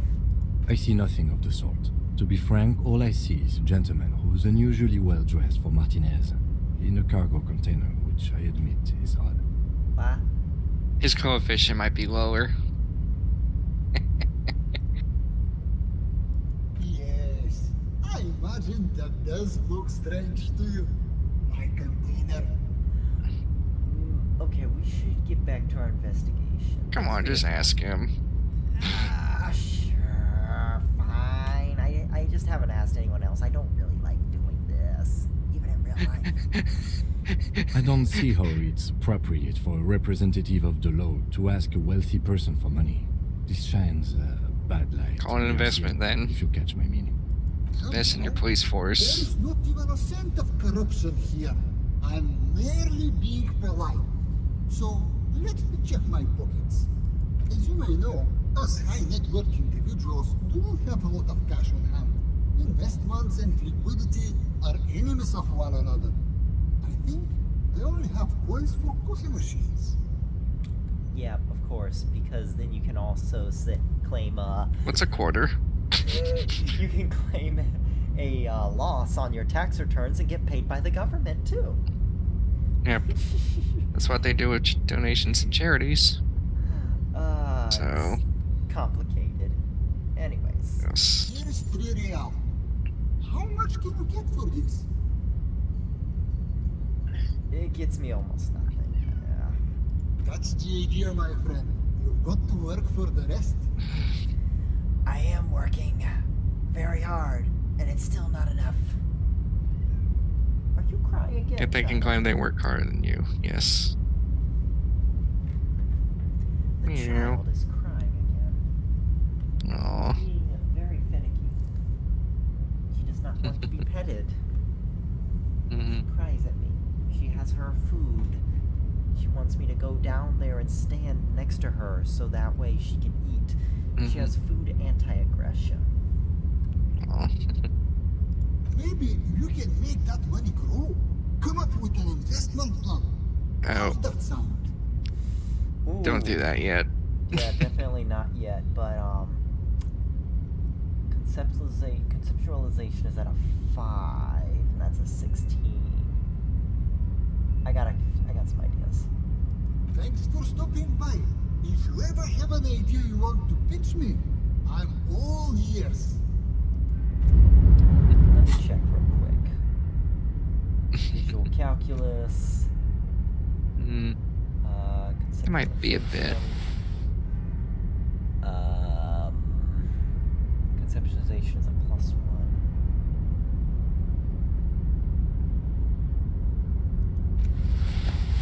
There we go.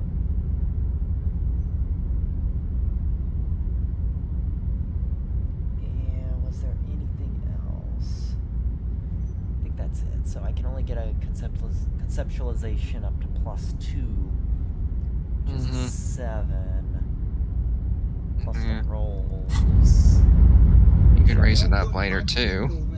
What can I do for you? Yeah, I'll come back. And you can also save scum if you wanted. Oh yeah, that's gonna fail anyway while you process that, so... Yeah, well, this is... Oh, you haven't processed it yet, okay. Not yet, because, I guess this is also affecting something else. This is affecting, authority. Mm-hmm. Yep. Alright, so... Some other time. I'll get back to it later.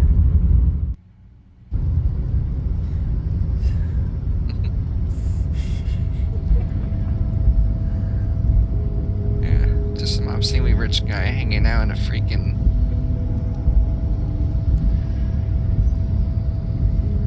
container.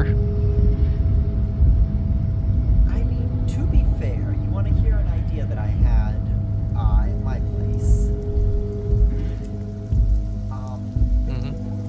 The lot next door to me is vacant, aside from some trees. I'm thinking that maybe like 15 years time, if I could get that lot, then I could put like a couple of container houses there. Nice mini houses. They'd be good for either guest houses or renting them out. That would be helpful for people. Passive income is nice, but then also I could charge a reasonable rate. Yeah, the thing is, I don't like I say to so many people, I don't want to be rich. I just want to be comfortable. Yeah. Yeah, I think that's a lot of us here, so... Yep. If I could just get paid for what my profession should be paying me, then I think I would actually be decently well off.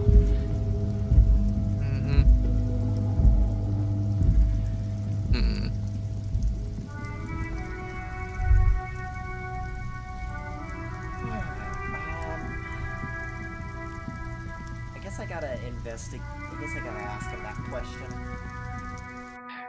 When's the last time you saved? I don't. I autosave. Oh, okay.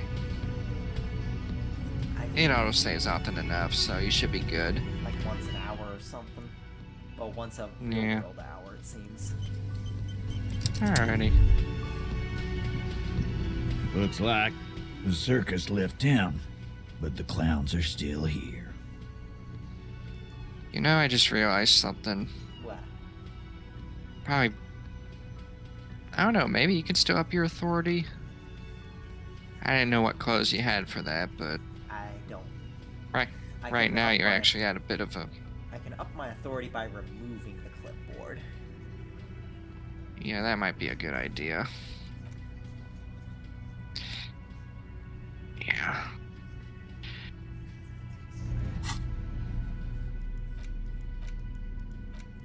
Alright. Plus, you got the -1 for processing the being sorry, but that should help a little bit at least. There we go. Okay. Yeah. It's a -1 there. This is gonna take another 5 hours to get done. Well, that's better than a -3. I mean, I guess I could just stop for the time being. Run through the conversation.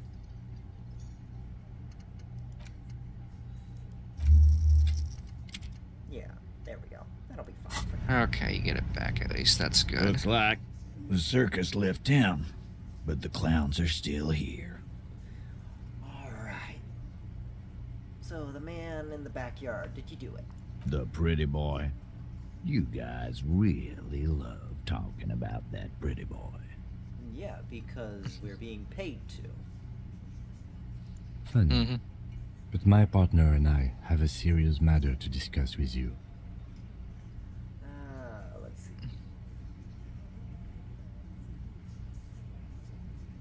see. Bizarre. Spoken to the dead man. Yes. I've spoken to the head of the union. Ebrar? Yes, him. And what did he tell you? That we killed him? That we took a cargo belt from the harbor, went out back, and used it to hang him? No, he just made some suggestions about the way things work. Because we did. All of us together. I hope he told the story straight. I hope he told it well. Aha, so you just confessed to murder. Goddamn right. No. These 7 honest men have equally come forth. They told you what happened so that you don't waste any more of your time. Mm-hmm. All 7 together. They're diluting responsibility. It's an anti-arrest tactic. Aha. Yeah. Mm-hmm. Just like that. Okay. I gotta ask, why did you kill him? Why? 'Cause he was worthless mercenary scum. And he stepped out alive in my town. Okay, glad we cleared that up. So am I. Now, how about you get the fuck out of my town? He killed the guy for stepping out of line? What? Is Mr. Titus Hardy here a fascist? No, sir. He is not. Get to the bottom of it. Ask again. I'm gonna ask you again, Titus. Why'd you kill him? Why? 'Cause he was worthless mercenary scum. And he stepped out alive in my town. So he was a mercenary. That's it? And he stepped out of line. What kind of mercenary? The kind that shows up when you start a strike. The experienced kind, too. Had Cohoy and Semenine written all over him. Ex-Oranese Special Forces. A live grenade. Right here in our bar. I can't prove it, but I know he was sent by the Wild Pines. They hire merc shit like that. Story of every strike from here to Samara. Interesting. Well, here's the thing, Titus. If he really was hired, then there could be a chance that this was self-defense. See, you see what I'm trying to put down here? See, I could be on your side if you work with me. So how do you even know he was in Special Forces? 'Cause one night he walked straight up to the mic and said, "I'm Oranese goddamn Special Forces, and I'm gonna fuck you all." Sounds like he wasn't then. Really? Yeah, really. Had a gin and tonic up there, sang some Oranese paratrooper song, and said he's gonna fuck everyone. Sounds like he's just drunk. We couldn't believe it either, but he fucking did, right there. Like some kind of animal. Sire, the tale is true.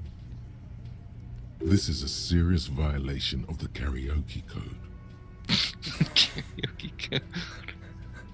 Okay, besides crimes against karaoke, what did he actually do wrong? Wrong? He harassed women, raped one, harassed workers, threatened to kill some as a warning. Okay, so there we go. That leans into some self-defense here that we can work with. From rape to harassment to threats of violence. Why the strange de-escalation? Yeah. To kill us all, if we don't open the gates, if we don't let the scabs in, if we don't bend over. That was before he started coming here. Yeah, he said it was his favorite joint now. Started to come in here every night. Drinking, grabbing girls. Grab one of ours mid-karaoke, right there on the stage. Okay, so he does sound like a bit of a troublemaker. So that actually helps in your favor. I just see it's not so hard when you cooperate and just talk with me. He grabbed someone? Yeah, this girl's on the mic. A beautiful girl, young. Gets into the second verse of Lover Lake. The fucker grabs her legs, starts screaming. Yeah, go on. Show me your cunt. Why don't you show me your cunt? Then, he gets knocked on the head with a wine bottle, doesn't even fall down. Okay,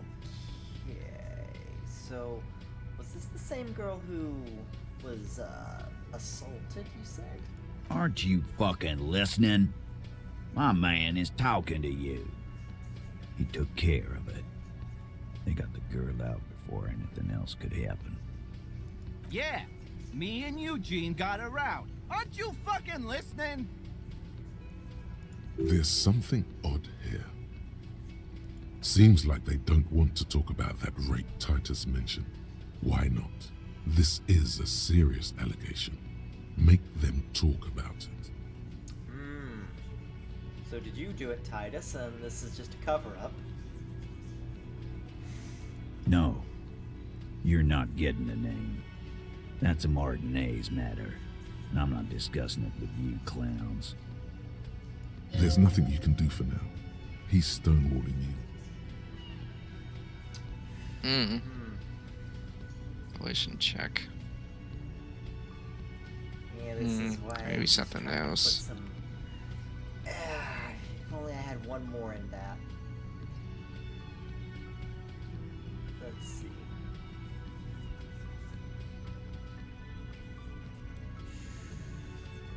Who called the shots that night? Are you deaf? There will be no singling anyone out. You can't arrest a hardy boy without arresting all hardy boys. Do you think All you eight. could do that? Do you think you could arrest them all? No, but I can arrest the 8th one. A trick question. Don't let her lead the conversation. No, but seriously, who calls the shots around here? Who do you fucking think does? I thought she did. It wasn't a question, dickwad. How fucking stupid are you? This asshole is worse than... Titus runs the Hardy Boys, genius. That's why we're called the Hardy Boys.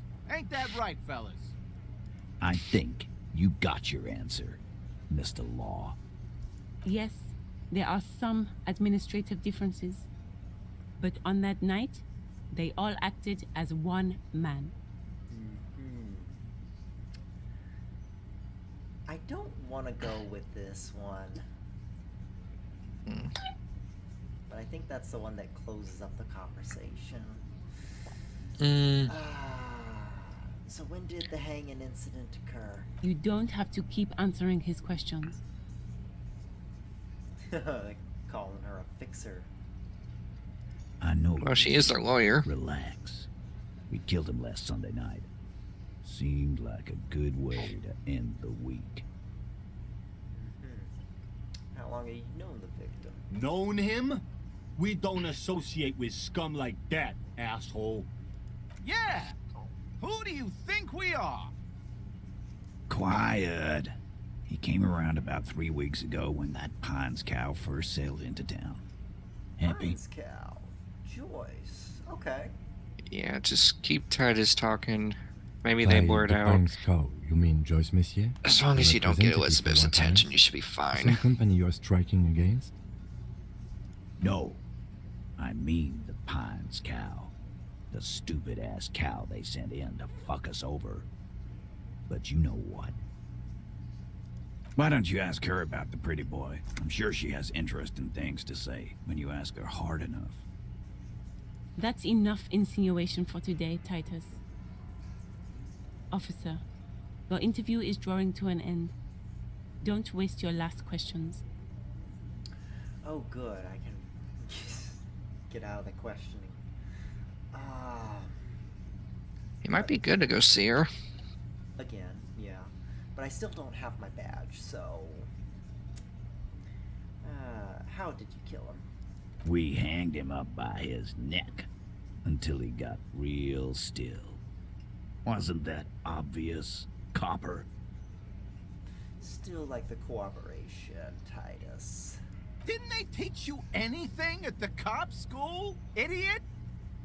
The autopsy showed there were no ligature marks. His hands were not tied. Can you explain that?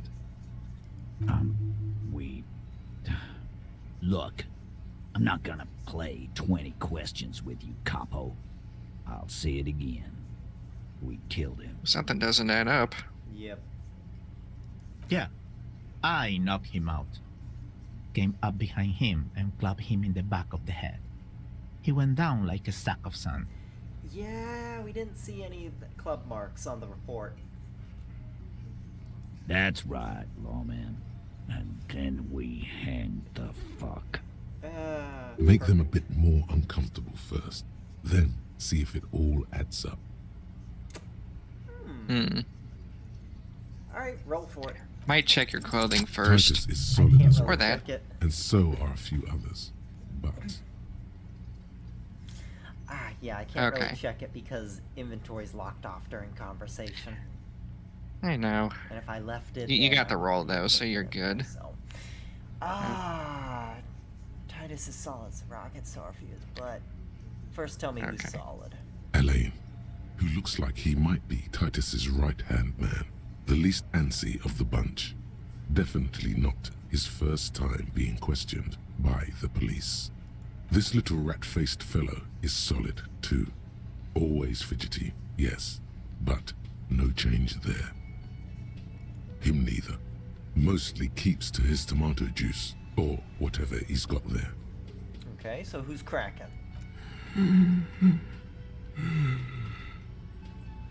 Yeah.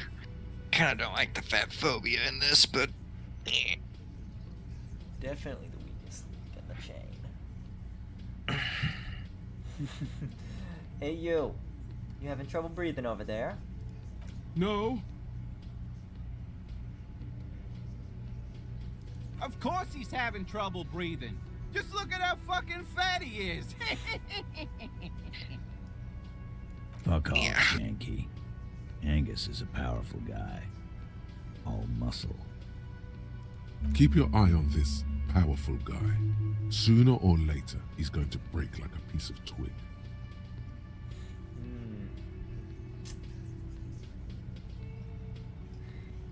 You know, I gotta ask him about what he used to knock him out. My fucking elbow, Copper. Samaran boxing style.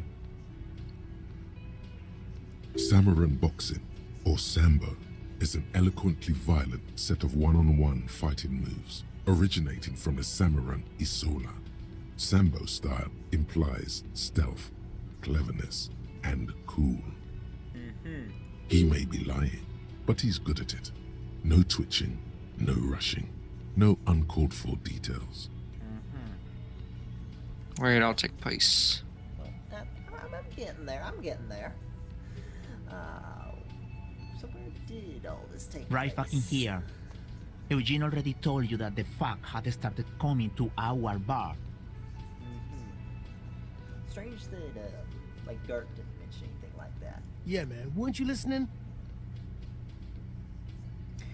There's something you're not telling me. And fuck you, too, Copper. Picking on Angus like this. We're done with this schoolyard shit. And just so you know, he doesn't have trouble breathing. This one is a stone wall. You won't get more out of them about the night of the murder. Not yet. Alright, back to some other questions. Like what, Copper? No remorse? How many people have you sent to the Shays? Ever felt remorse for them? Oh, yes, actually. Because I wish things could have turned out better. Chaise électrique is the method of capital punishment in Revachol The electric under chair. the Coalition. During the suzerain's reign, it used to be the firing squad. Or send them to Reunion to rot. For 20 years. For life. Prison, basically.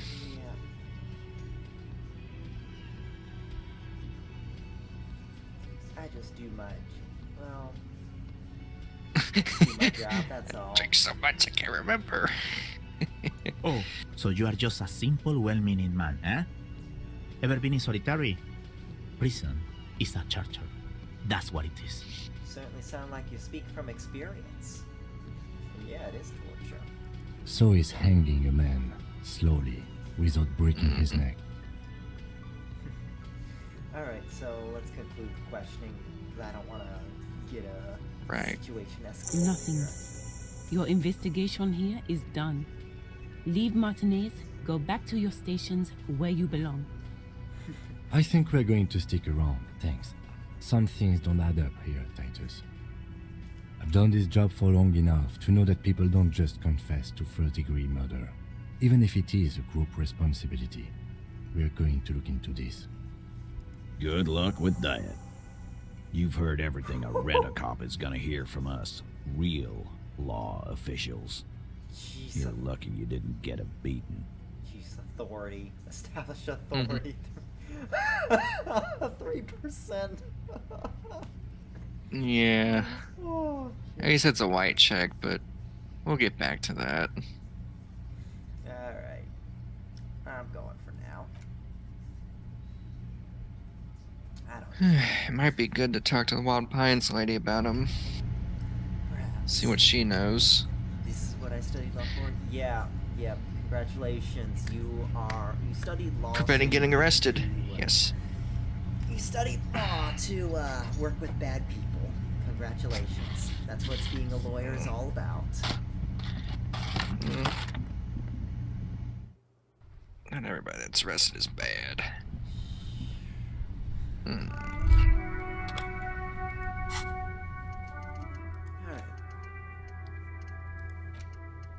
Pick up. Ooh, the dice. I'm gonna BRB. Alright. Okay. Just give it a minute. Let's see. I think I will duck away for a second too. I'm gonna get myself a drink.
Alrighty.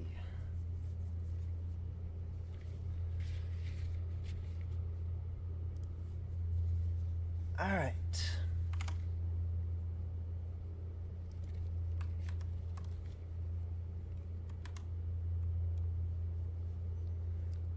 Meow. Welcome back. Just got myself back as well. There we go. Oh, so many things, so many things. Oh yeah, back to internalizing this. So I guess I didn't even need to stop internalizing it.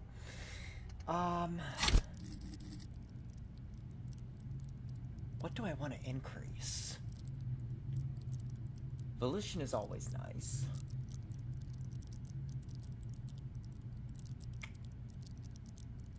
Was there? Well, let's check the map. Conceptualization, empathy,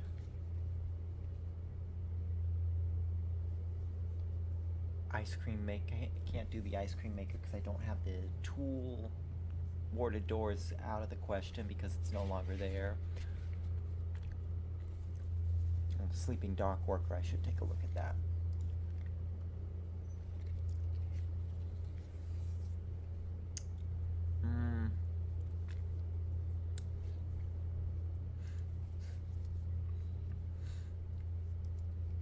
Challenging. Map wall. No, there's nothing there for the map wall. That's non-existent now.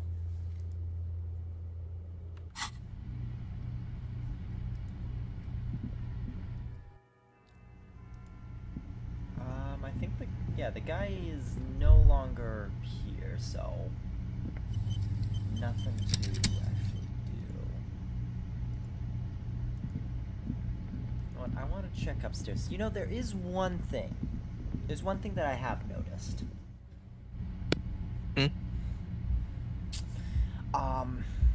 There's that woman upstairs. Yes, on the roof. I know she's in this door here, but I have not been able to speak with her again.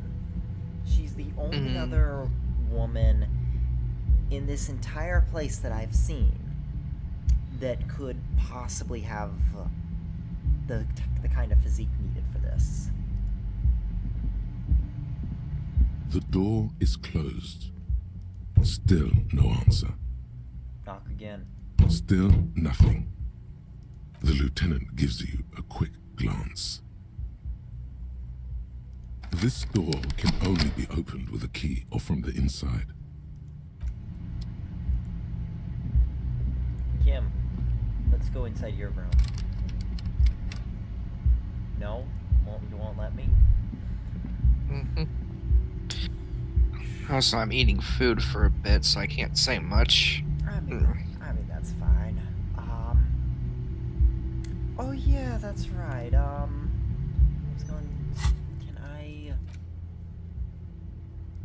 Oh yeah, electrochemistry, the mirror.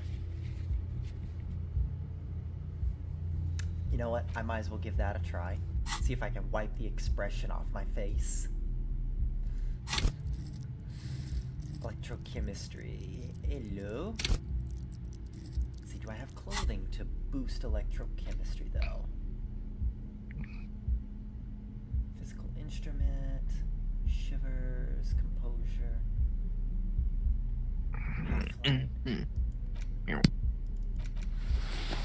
Oh, they both boost electrochemistry. So electrochemistry's at a 2, which makes it a 4. I could make it a 5. Yeah.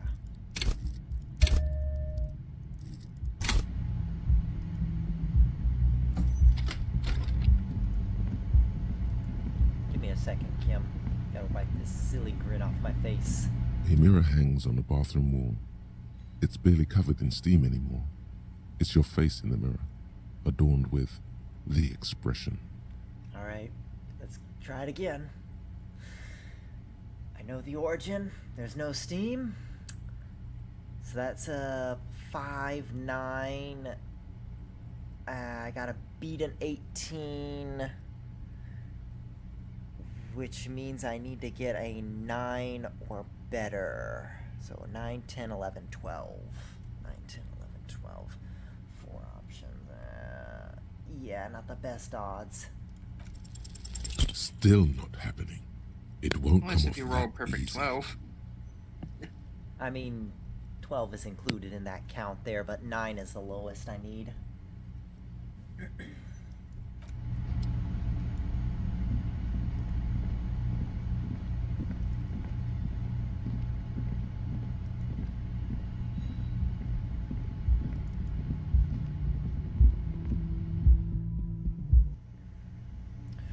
Alright then.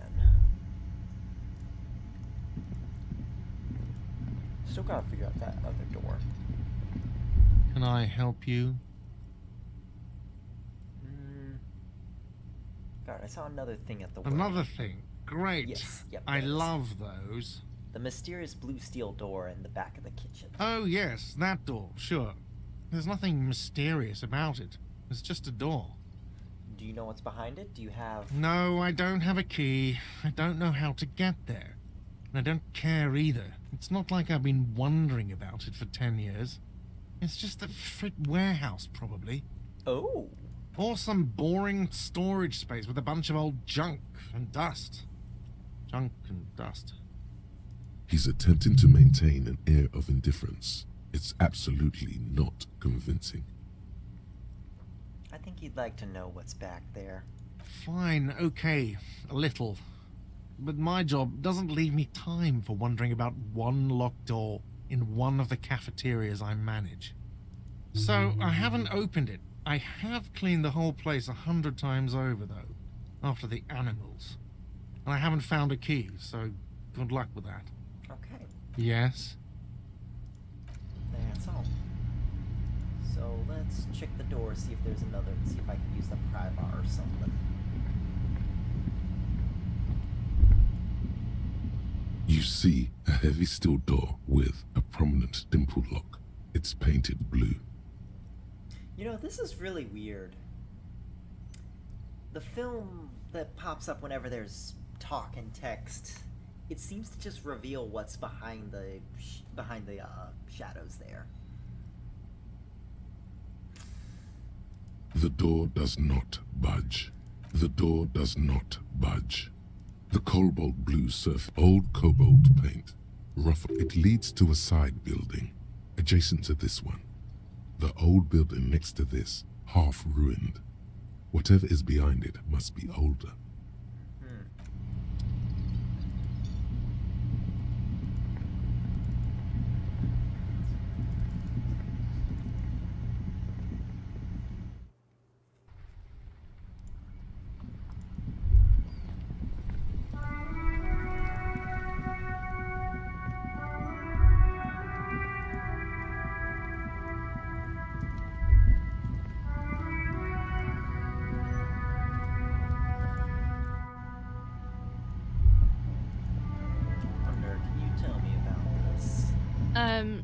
Is this about the questions again? Because I don't really know anything. Yeah, does the Frit have a warehouse in the back of the Whirling and A warehouse? I don't know. Maybe. I don't really care what Frit does. Come on, give me something to work with here. She looks up from under her brow. Fine. Frit doesn't have a warehouse. Just a little back room here. Okay? Right then. Let's cash this in while I'm here. The tear machine stands in the corner.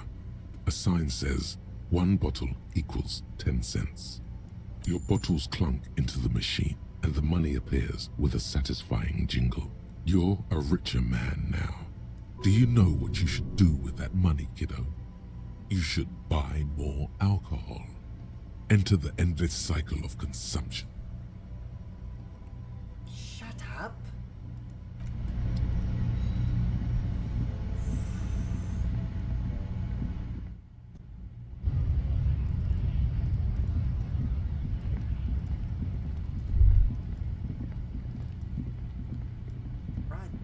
Right then. Check that. What was the dice maker? Fill So that was like an hour ago, really?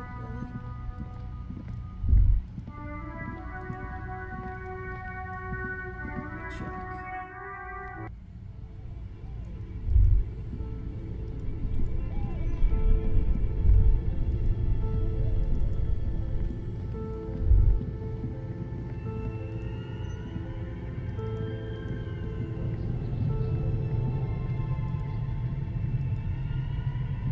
Yes? Upstairs.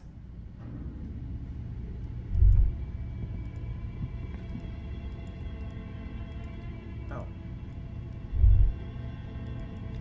I actually need to have a light.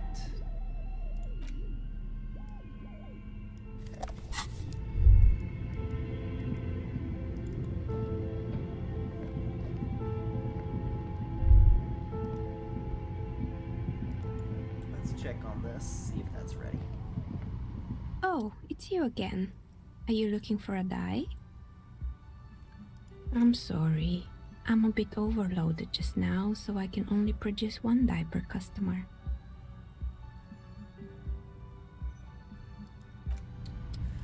Right, so that's gonna take some time.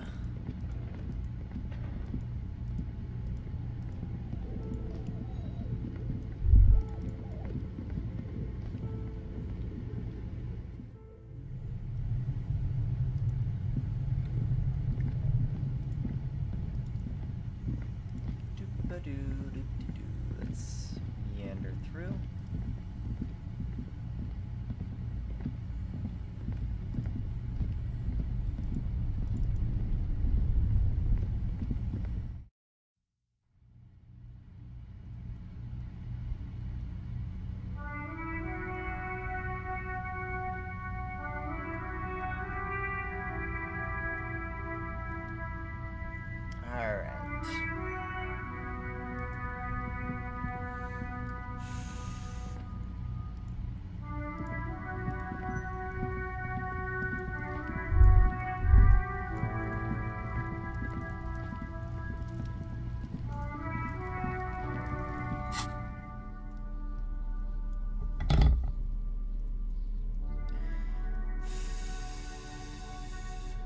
I definitely need a hat.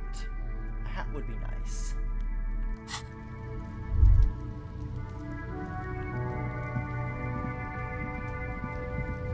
So you tried to kill Kuno's girl?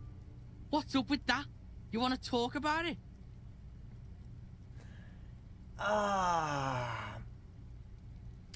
Alright, you know what, Kuno, I'm sorry about that. I got carried away. Do this shit again, and Kuno's gonna climb in your room at night with a knife. Kuno knows where you sleep. The pig who fucked his window up. I'm gonna climb in through that balcony, put the fucking knife in you. Yeah. I've been in your room. It's not impossible for a boy his size to climb in. But you and Kuno are good for now. Pals, shoot that shit at Kuno. Let's have a jolly time. The determination in his voice leaves little room for doubt in his sincerity. He means every word. Needs to be taken seriously. Okay, let's. And you're back in business with the Kuno. Now what is it?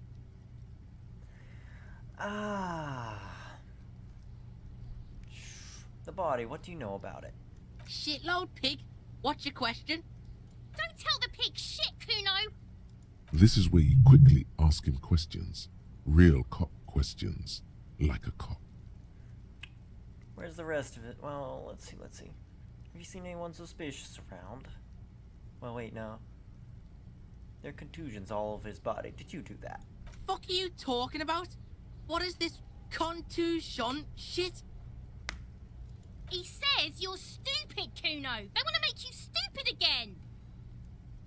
Contusions and bruise. I'm talking about the marks your stones left on the corpse. Oh, did Kuno make your shit sniffing harder? Obstruction of shit sniffing? This is Kuno's kingdom. Kuno fucking rules here. You hear the lieutenant hum.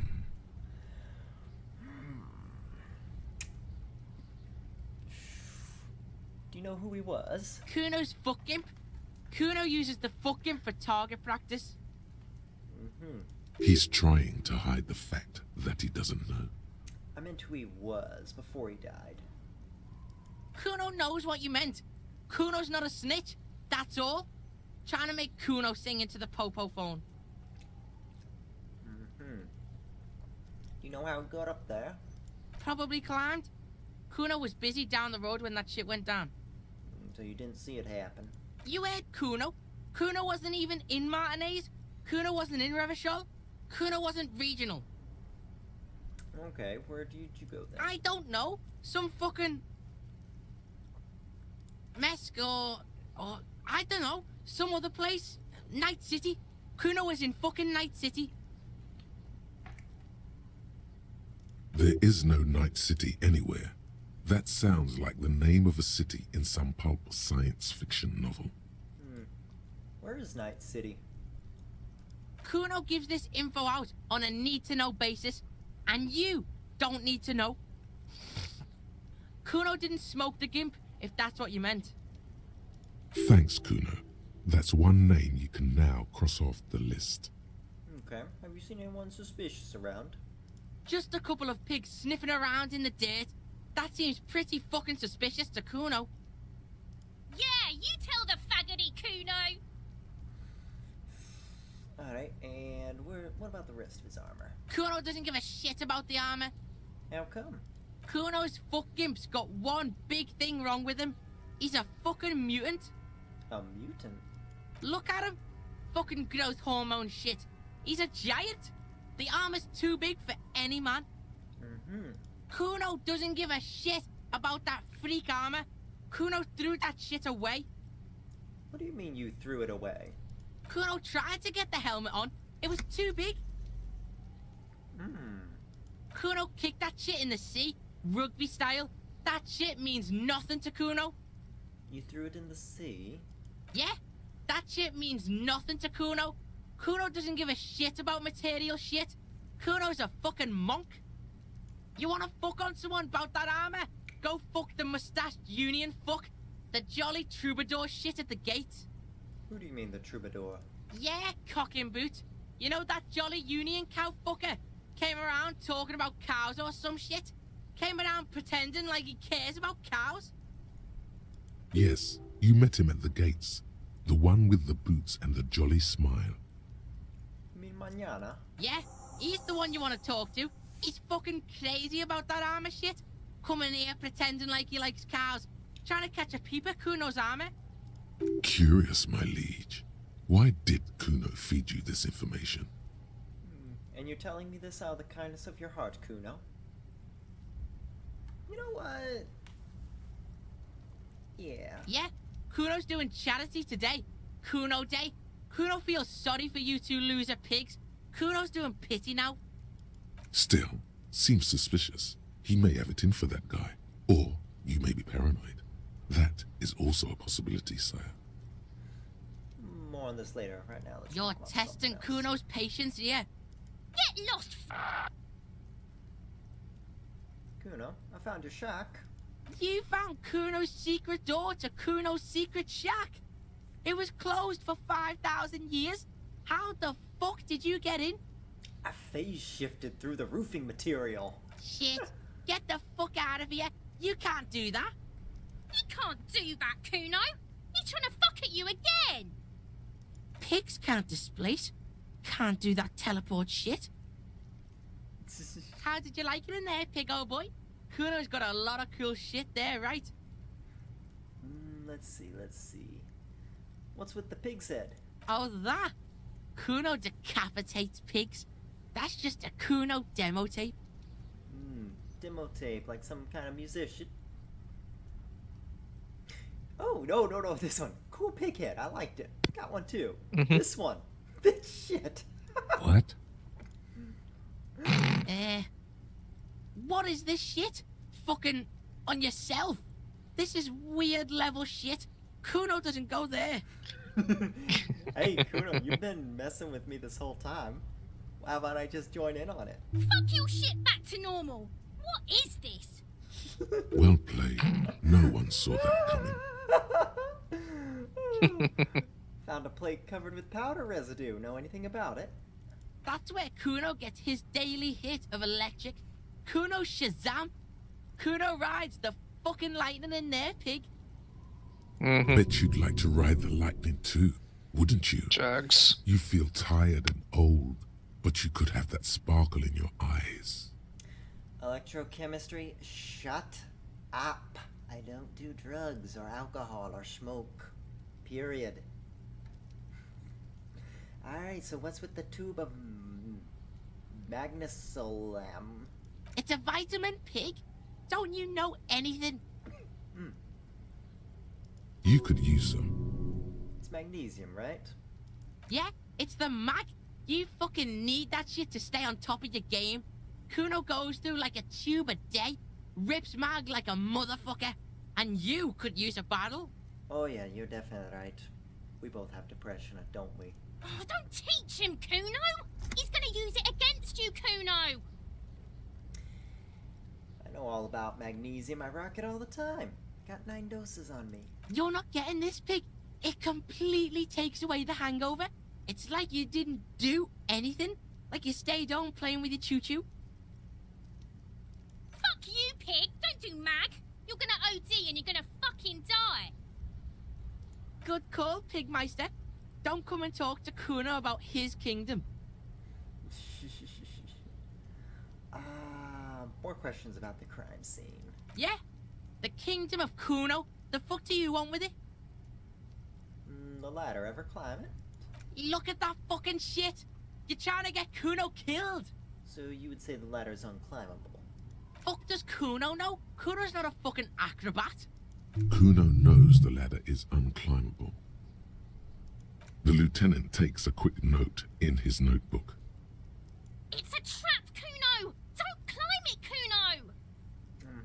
Then the dead man's clothes were in the trash container. You know how they got there? Yeah, Kuno doesn't know shit about that. That shit is beneath Kuno. I need to know. It could be a lead in the investigation. Someone may have tampered with the murder scene. Listen! Kuno doesn't care about this small-time shit. Just listen. Kuno saw what you did there, dumpster diving. Sad shit. Kuno could hook you up with some sweet rags. Shit like Kuno's wearing. Your size, good price. 500 real. You'd have to be blind not to notice the giant white letters F-A-L-N running down his trouser leg. Wait, I asked you what happened to his clothes. You must have seen them lying around. Alright, well, Alright, entertain me. What's so great about these pants? Pig, these are found modulars. Liquid fit, performance crotch, urban survival shit. Made in Mirova by scientists. Pants scientists. Believe it, you need this shit. Brand new. I bet they came from the, that one lorry driver. These could drastically improve your chances of survival in the urban wilderness. Coach Physical Instrument endorses these pants. They are tartan ready. They will also make you into an idiot. Wait, I asked you what happened to his clothes. You must have seen them lying around. Look, Kuno ain't seen shit lying around, except for that there. Now you want performance gear or not, Grandpa? The lieutenant remains silent, but his expression couldn't say, "I told you so," any louder.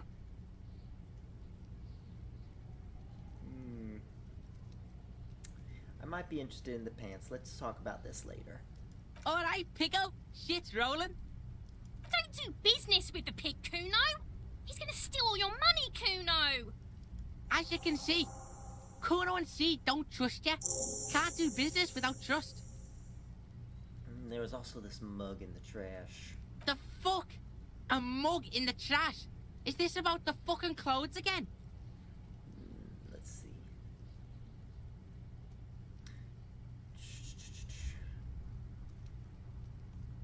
Yes, does this quaint, better not taken out of historical context mug have anything to do with it? Kuno sees where this is going. Kuno's got that fast brain. You saying you picked it after the mug fucker? 'Cause he's the clothes fucker?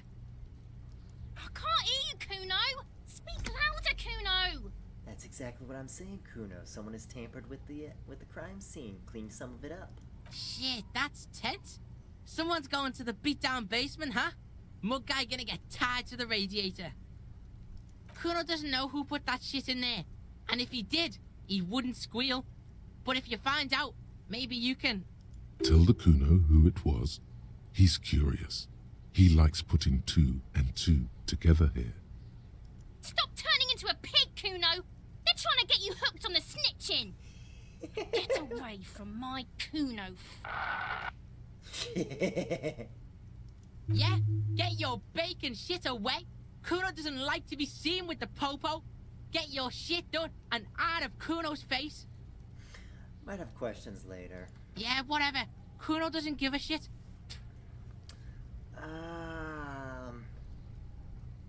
Let me see if I got anything for empathy. Kuno doesn't fucking care.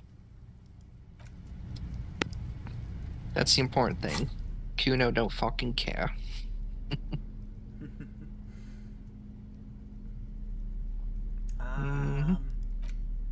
Empathy.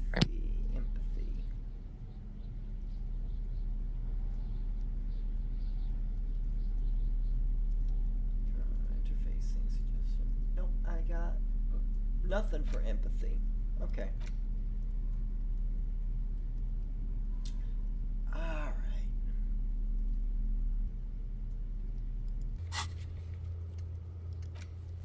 Pants. Where's the rest of the armor? Okay, and... yeah.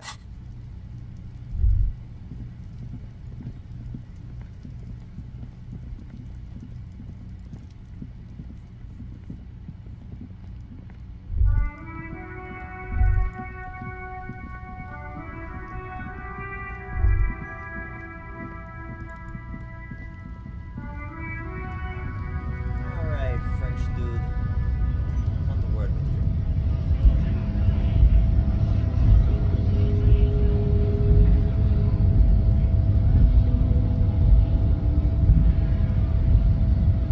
So, how'd you like our harbor? You've been in there, he means. Talked to the boss man too, probably. Label Utopia. It's but a rest area on the path leading across open plains. Right, you talk to the boss eye to eye, like men of the plain. If you have any more questions, I'm set to talk. Let's see. Actually, do you know anything about the Hardy Boys? Los Ardis? They're an independent militant group. A bit too high-strung, but it comes with the responsibility. They're sort of like you. Preserve the rule of law and all that. Except it's Everard's law. But really, they're just like you. Kuno told me you were supposed to know about the armor. The little boy had it good on his promise. His promise? To get me into trouble. To sick the pigs on me, pardon the choice of words. Not mine. What happened? I was asked to look into that armor situation. Official Union probe, you know. Track it down, see who took it. Did you? At first I thought, why not? Maybe the pieces can feed the strike. Buy us a few more days under the sun, you know? So I went to this boy. He said he'll make me his prison bitch. He's got eyes everywhere, and the cops in his pocket, and he's the king of Jamrock. Serves me right for doing menial footwork. I dropped that probe right then and there, and it still got me into trouble. One bad move is all it takes. So Kuno used us to what? Scare you? It's a minor nuisance. It's all good. He thinks, not yet. Better to get this business out of the way. Sweeter then. The probe in the armor, what did you learn? I learned that people don't want to talk to a drunk Union man about some armor. What else? Not much. Technical stuff mostly. That was the interesting part. Ooh, what sort of technical stuff? I did some research into this armadura. Let's say I have friends at the library. I didn't get into the material science, just how it comes off. How does it come off? In parts. 4 in total. The helmet was the first to go. The kid says he tore it off and kicked it into the sea. I believe him. The boots were still on the guy last I saw. Too hard to remove. So, as I count, there are 2 parts missing. The gauntlets and the cuirass. This is where I left off. Too much hassle. More like a job for some militia. Helmet, cuirasses, gauntlets, boots. What about the leggings? Oh, they're just gone. They don't exist anymore, if they ever did at all. Forget about them. I did.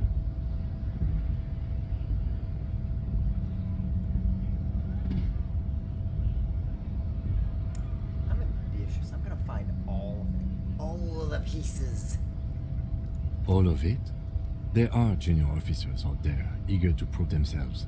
I would leave some for them, but okay. Let's find all of it. It's implied he finds it unlikely that you will succeed in this. And Mesqui's epic then, all across Martinez. I hope it will be a real bonanza for you. I did some research. How does it? In parts. So, as I count, there are 2 parts missing. The gauntlets and the cuirass. This is where I left off. Too much hassle. More like a job for some militia. Yes, you said as much. Thank you for your cooperation. No problem. If you see that kid, thank him from Call Me Mañana. Thank him for showing me the way. The weasel I visited, turns out he has one hell of a colonial mug collection. Yeah, the janitor who gave me the key to his apartment said the guy's a bit of an asshole.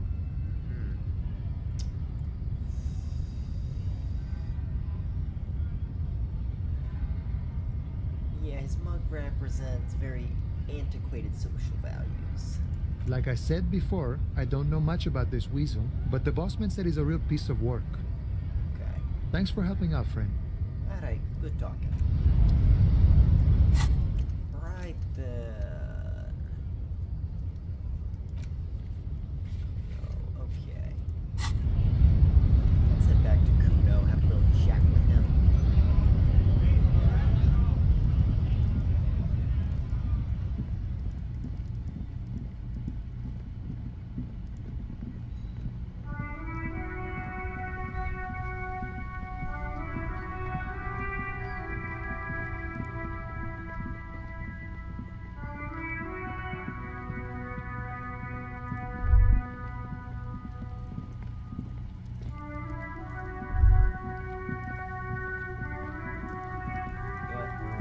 Stage 2 of the body. Get that cleaned up. The rotting man lies on his side with his eyes looking straight through you. Bits of cargo belt lie on the ground around him. His body is supine and open to intrusion by autopsy. The lieutenant adjusts his glasses and takes a deep breath. Alright, internal examination, summary. Central nervous system. I have nothing. Do you have anything on this man's central nervous system? Of course, there is a moral to be drawn from it. A moral to this story. If I may add the moral of this story... What would that be? The dead man looks, too, with barely contained excitement to hear the moral of his story. The brain is very valuable to compromises in its blood supply. Very vulnerable. I think that may well be the moral of every story, officer. Alright, an A. Good. Musculoskeletal. Purge fluid is coming from the mouth. Not injury related. Eyes and tongue protuberant. Hyoid bone. Let's see. With his eyes almost closed, the lieutenant puts his hand on the dead man's throat and begins to massage it, gently. A rotting smell erupts from the mouth. Purge fluid runs down his lips, black and viscous. You hear cracks as the lieutenant moves his sharp fingers inside the flesh, like the creaking of an old house at night. Yeah, jack that fucker off! The hyoid bone is fractured. The rest of the musculoskeletal system is intact. Unremarkable. Write that down. Respiratory system. Back hunched. Oral cavity shows no lesions. Alright. The victim has received dental implants, possibly after a combat wound. Mouth swollen, hemorrhaging present in mucosa of the lips and mouth. Look inside the dead man's mouth. I'm gonna regret this, but No scream, no sigh of relief rises from the darkness inside. It's humid there. Sickly sweet air, unlike anything living. You feel like you're about to throw up again, straight in that mouth of his. look deeper. It's hard. Once more, you taste stomach acid in the back of your throat. A contraction. Your throat pumps a little something from your stomach and into your mouth. You're forced to swallow, just to keep looking. Inside, you see darkness. Just a mess of meat and darkness. Hemorrhaging present in mucus. Write that down. Hepatobiliary, NA. Why? Don't we have anything? Are you a hepatobiliary expert? Hepato means liver, and biliary, the gallbladder and bile ducts. Am I an expert in those things? Nothing in your alcohol-soaked memory directs to having forensic expertise on either one. I don't think so. Neither am I. Alright. Same for toxicology and serology, NA. Both? Unless you have untapped reservoirs of knowledge there? Reservoirs?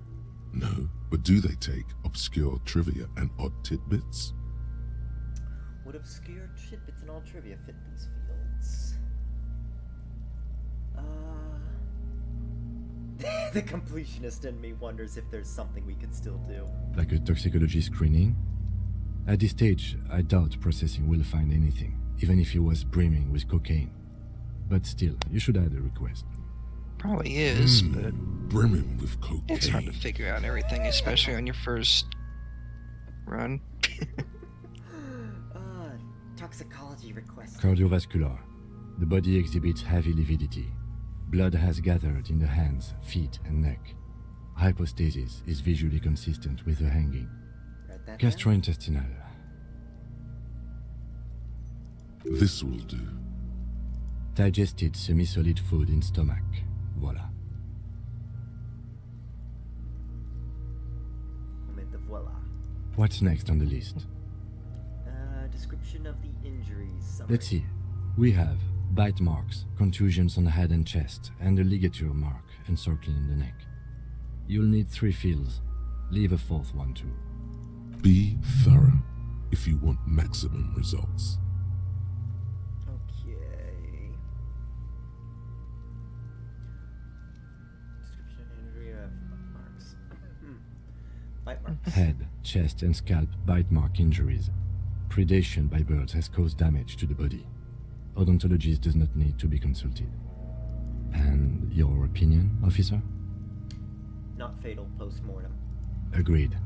Next injury? Contusions. So, the scalp bleeds from a post-mortem head injury, a stone. The injury does not have the rim of an early inflammatory response. The perpetrator on the scene has confessed to causing it post-mortem. At maximum velocity, fucko!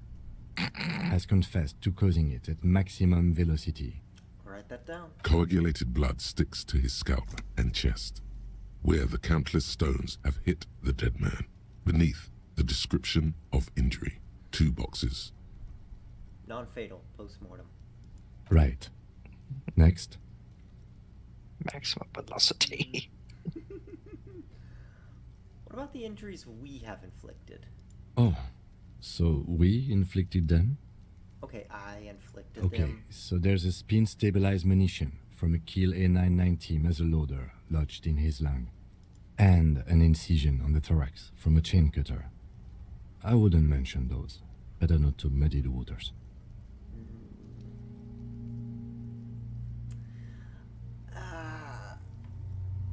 But isn't that sloppy? Be pedantic if you like, it doesn't matter. No one else is going to investigate this man's murder. And if they do, such details would only confuse them. See? These pigs are fucking corrupt. Why don't you fuck him if you love him so much? Now, injuries. What's the 4th injury field for? Nothing. Just in case. Huh. Turn back the page. The corpse lay slouched to the side, oblivious to its surroundings. The field autopsy form describes his state. All right.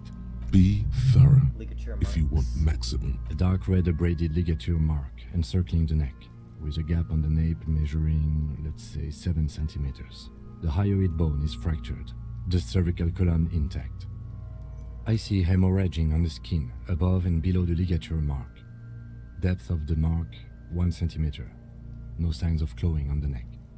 Below the note, 2 customary boxes wait to be ticked. The man's head jerks to the side. The ring around his neck is visible. Think for a moment. There's time. Don't rush. Opinion, fatal injury. Wait.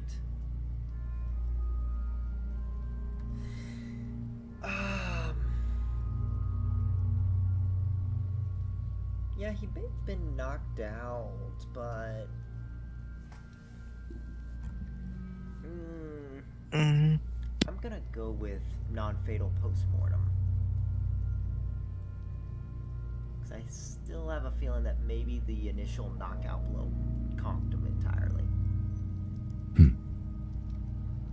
Why do you say that? I don't think that's the injury that killed him. Okay. Why don't you think it was fatal? Why weren't his hands tied? A big man like this, I would tie his hands when marching him to the gallows. And then also, I don't like the coloration, both of those reasons. Honestly, I'm not sure there weren't marks on his wrist.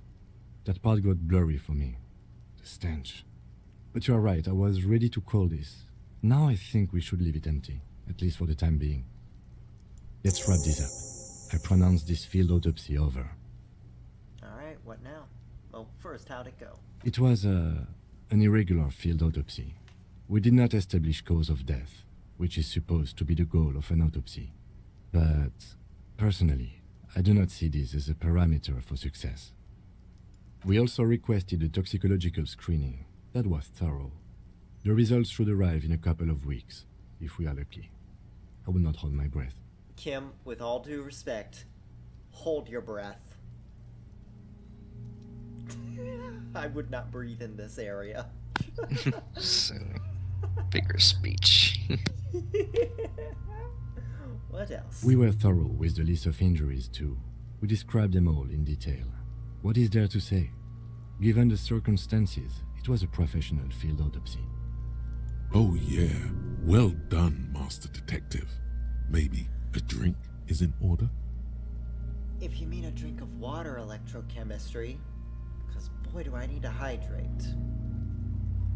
Speaking of, I should probably take a sip of my orange juice. No electrochemistry, it is not a mimosa.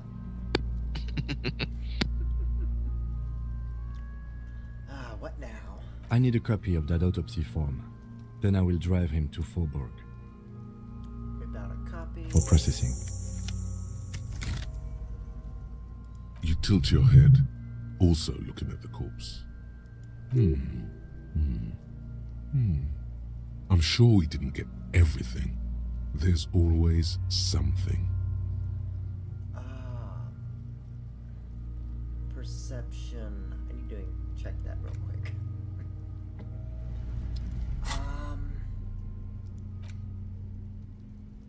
Let's see. That was visual calculus. Perception. What do I have for perception? Drama, composure, logic. No, I don't have anything for perception. Strange. Well, let's check that. Oh, there it is, perception. 5 points short. It's a 4. Yeah, okay. The man is deep. The lieutenant adjusts his glasses and takes a deep breath. You run your hands over the victim's cold body, his limbs, his torso with its swollen organs, maybe you should be more thorough. Check the pants. He pulled down his breeches. Marbling is present around the crotch. The penis has shrunk, crawling halfway back inside him. There is nothing mysterious or noteworthy here. Yep. Can't get enough of that dick. Do you think we missed something? Yeah, there's something we're not seeing. Okay, well, we are in livor mortis here.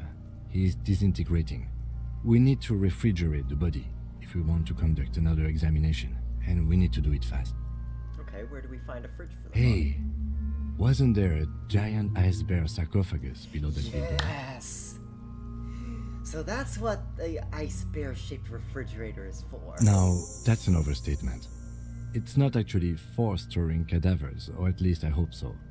I think we should take a look at it first. Make sure it's big enough before we carry him over. Let's move. With every hour, whatever we are looking for in the deceased will become harder to find. So I guess I managed to brute force past it?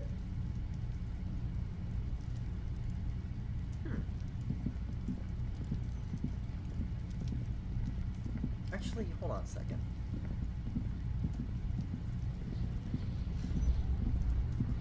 The man is The lieutenant adjusts his glasses and takes a deep breath. Okay, so if I perception level up. Okay.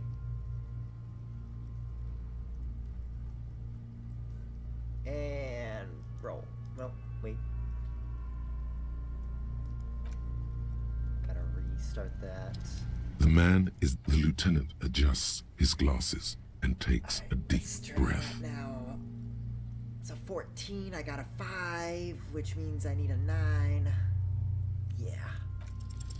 You really ought to wait until the cadaver is refrigerated. Digging around in this mess. Yeah, so. Aww. Yeah. Well, if I refrigerate it, or actually, hold on, what else is there? Sleeping dock worker is gone, so can't do him.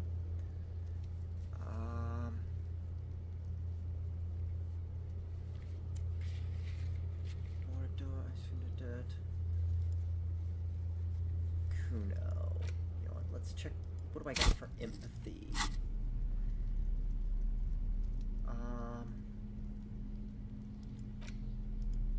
Oh yeah, that's right. This will help me with empathy. And whoa. What else? No, I think that's about it. Yeah, just a +1 to that. And how's the rigorous self-critique? Still got a few hours for that. Alright, so Kuno, let's have a quick psychological examination You missed of a you. good show before. A kid came by and completely fucked the tree to pieces. He fucked the tree up! Fucked it good! It was porno!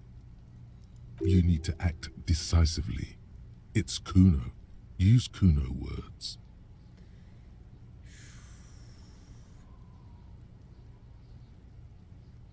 Total retards use language like that. Congratulations, Kuno. You've made yourself a retard. Stop choking, Kuno! The faggot has got you in a chokehold! Kuno's not fucking choking. Choked right there serves you right using reactionary shit. Like fuck you did. Kuno's gonna keep saying kipped forever now. Kipped. Shit. The fuck did you want anyway? You got your fuck bag down. Now let's talk normal shit. Oh, you want a normal conversation, huh? Yes. Kuno wants a normal conversation. Ask normal shit, please. Wow, that's a...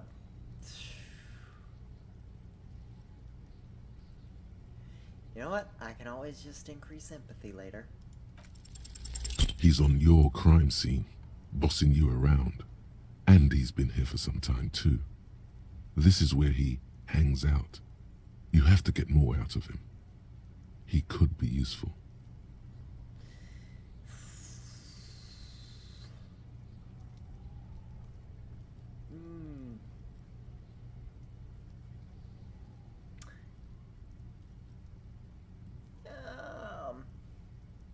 must have seen all you must have seen all kinds of things throwing stones here. Want to help the RCM bust a murder? Fuck no! What are you? Fucking mentally handicapped? Kuno, they've almost made you a snitch now. Ease off, see? Kuno always takes the bullet over the hammer. He'd rather die than work with the justice system. Let's see. Went to talk to Mañana about the armor. So?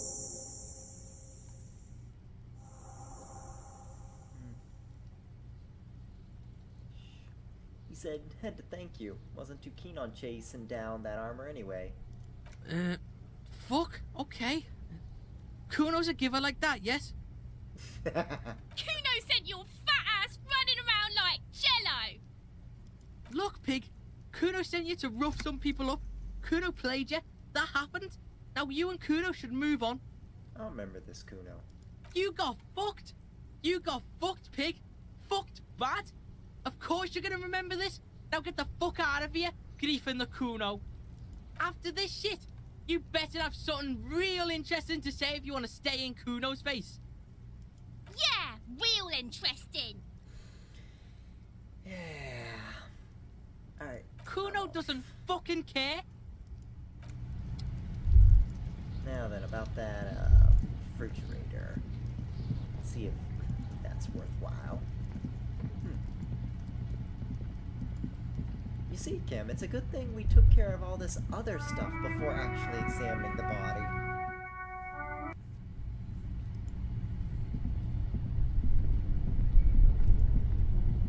Both cables are unplugged from the breaker box.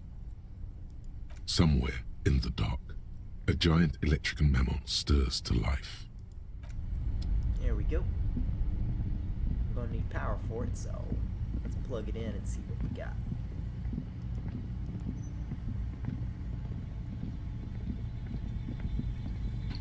The bear's eyes are still glowing red, watching over all the ice cream wrappers hidden inside its belly. So what you think of this, Kim? Big enough for 2 corpses. It's certainly an eccentric choice, but it is capacious and cold enough, too. Your visual confirms you could fit 2 more bodies in the ice bear fridge.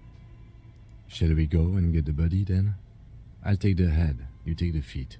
The stairs won't be easy, but we'll manage. Alright, let's The do body this. is heavier than you expected and stinkier. It takes half an hour to get it down to the bishop. Then 10 more minutes to stuff it into the fridge. The lieutenant takes a step back to admire your handiwork. Beautiful. A dead body in an ice bear fridge. This is some of the best body's work I've ever done. You have created an ice bear sarcophagus. Behold, we have created an ice bear sarcophagus. Talk of the ice bear sarcophagus must not leave this room. We did our best with the means at our disposal. Did we though? Okay, maybe we did. At least we've stopped the body from decomposing further. Now you can conduct another inspection under controlled circumstances. Inside the icy realm of the ice bear fridge, the corpse stands slumped, waiting. Let's try that one more time here. Your arms reach out and your eyes close, as if by their own volition. It's dark all around. You feel cold, slippery flesh, first with your fingertips, then under the palm of your hand. What's this? His face, his cheeks, his nose, his fat, swollen lips. Like a spider, your hand crawls over his features. Everything is silent. Crawl up his nostrils. They are swollen shut. You need to really push to get in. Only the little one fits. The flesh changes shape as you bore in, searching for something in the cartilage. The thing you're looking for, it's not there. Crawl out, spider. Alright, let's check the mouth.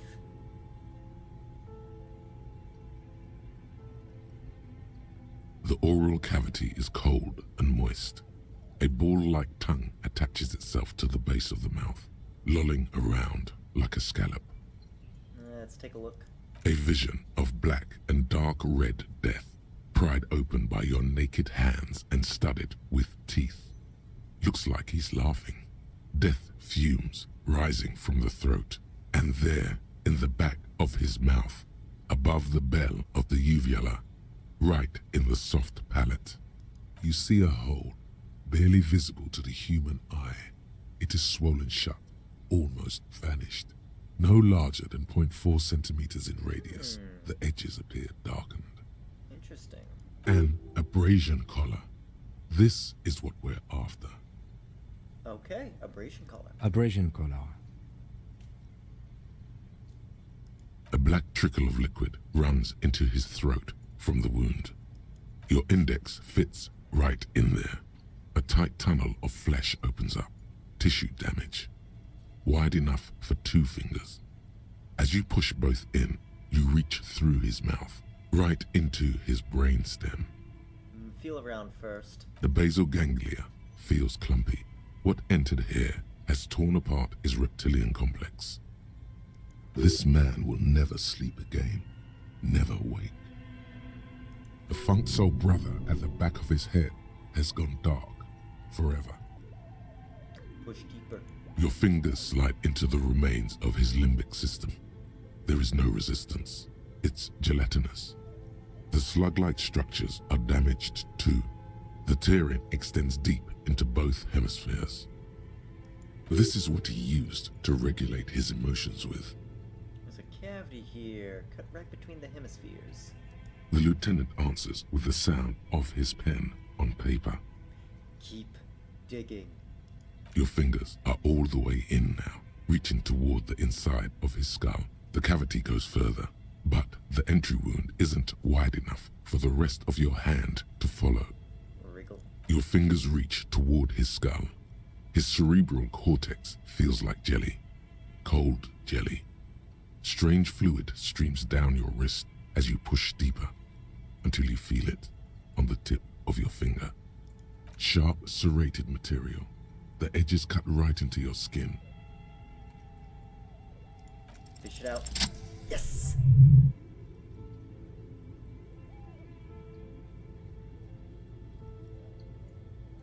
You pick the object between your index and middle finger. It feels sharp, like metal.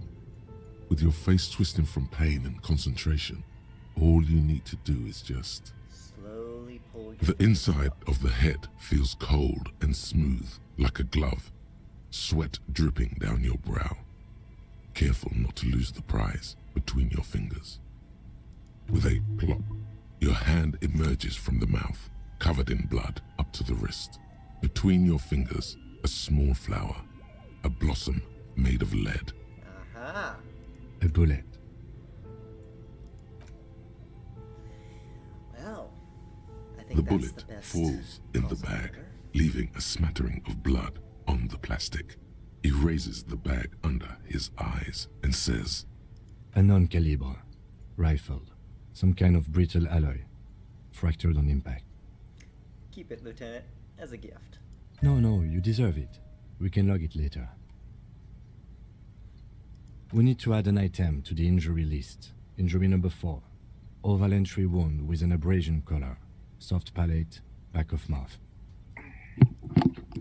So, someone shoved a gun in his mouth and pulled the trigger. Or it could have been suicide. Ooh. I think Yes. I'm thinking it... You found the more evidence. I think it was probably still murder because it looks like, basically, from what he described, that it's hollow and it's crushed down. Most likely was a hollow point bullet. That would probably give the most sense. Probably was still slightly alive at the time of being hanged. So, I think that would add up then. And I don't think if you're intending to off yourself, you would use a hollow point. He did seem unstable, though, based on their description of him. But I think it was deliberate. High velocity. Temporary cavity in brain tissue. Small exit wound on the occiput. How does that sound? Sounds about right. Opinion, fatal injury. Yeah. You're goddamn right. And one last thing. We can now fill in injury number 3. Ligament mark.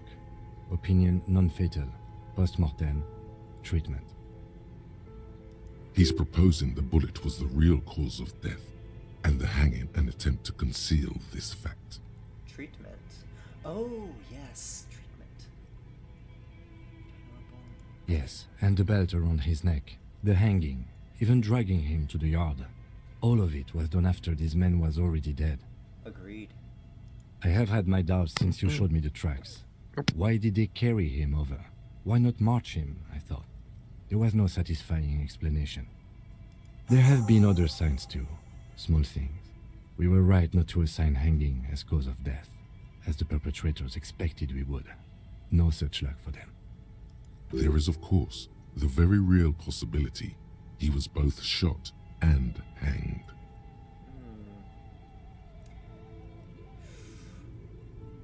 Maybe the bullet holds more answers. Yes, we should take a closer look at it. I am certain it has more to tell us. This little thing could reveal much about the weapon that shot it. Again with the crying. Yeah? She do be crying again. Aww.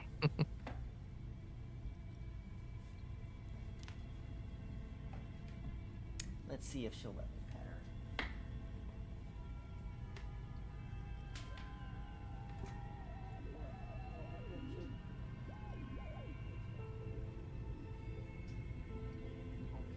We'll hide again. Alright, alright.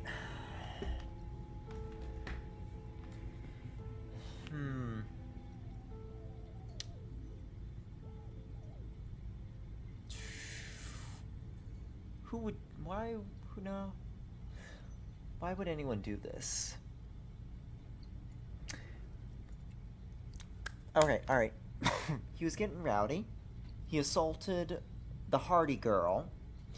Hardy girl reacted in self-defense, grabbing his gun and shooting him. Just shoved it right in the mouth, took him by surprise, and shot him. That's what I'm thinking right now. Especially I guess you would have to find the guy that... I guess you would have to find the gun that fired it. Yeah. Could easily have been disposed by just throwing it in the sea. But then also Everett has been mentioning my lost gun. Could swap him out and make things harder on me. Because if I have memory problems, as he knows I do, then how would I know if it's actually my gun or if it's something else?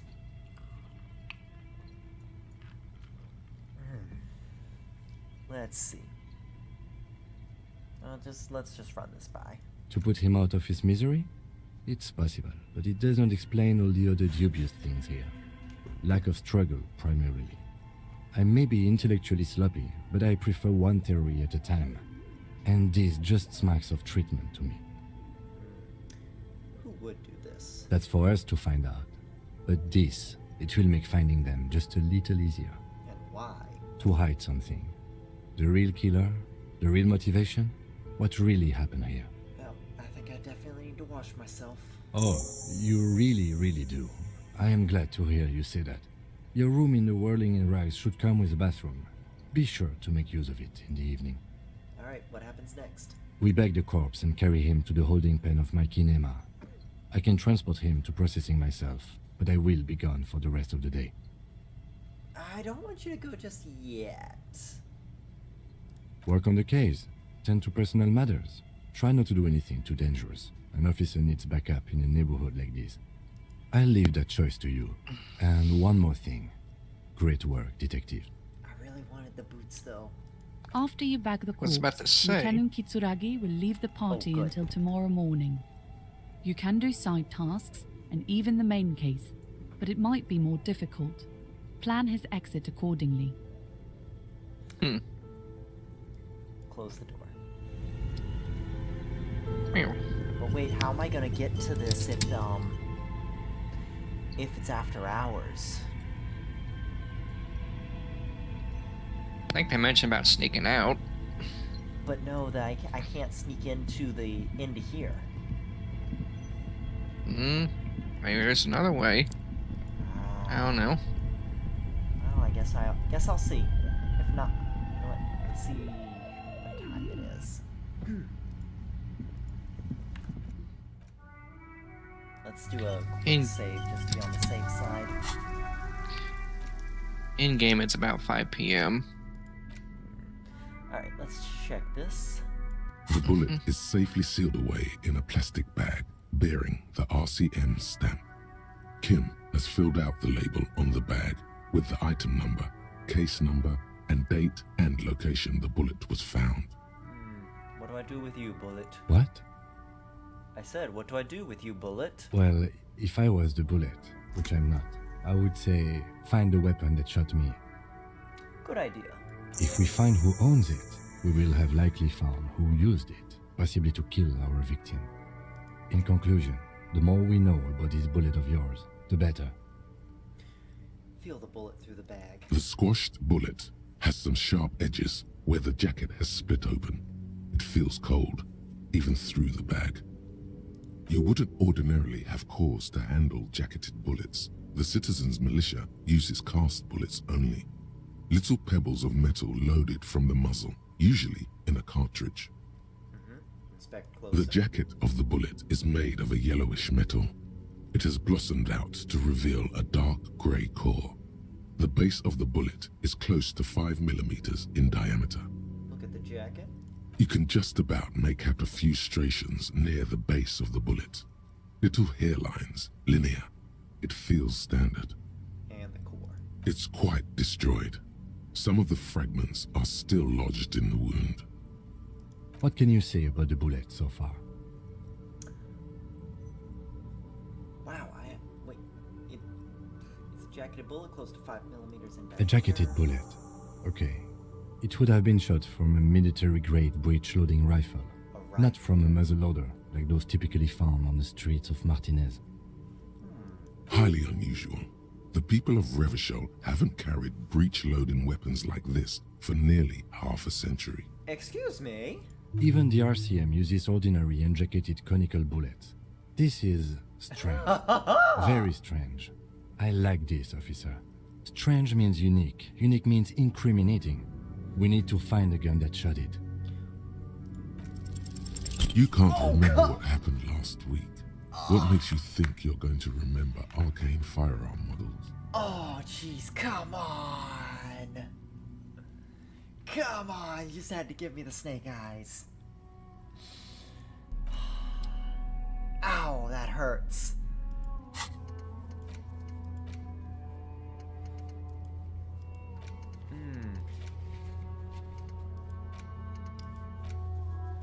Map, anything? Whoa.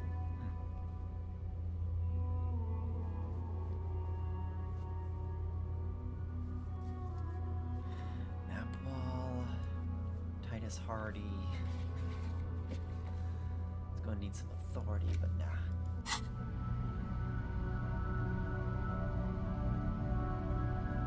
I did do a quick save just now, didn't I? Let's check. 34. Yes, just a few minutes ago. Yep.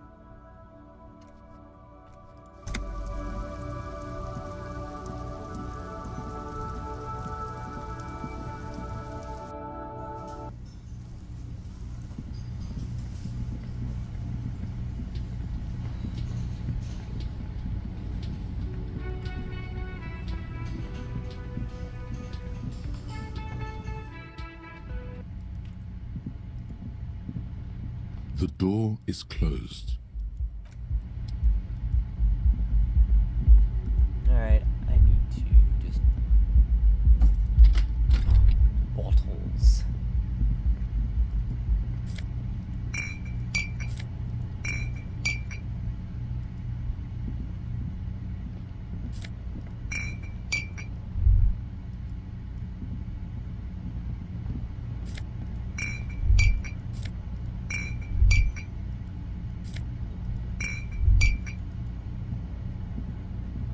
window stands broken in its frame. Cold. Yeah, no, nothing else there. Nope. Whoa. Nothing interesting. Do a quick check out here. Nothing.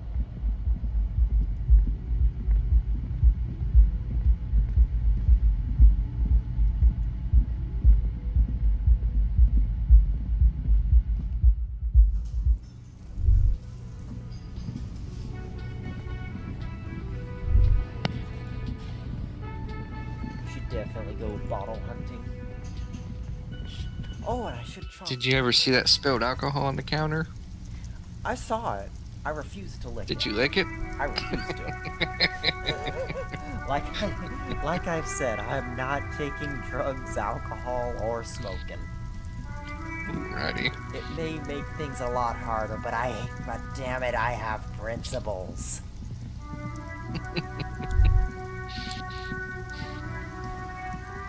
Good. Book's titled. Okay. The book appears to be erotica, but without actual erotica. Okay.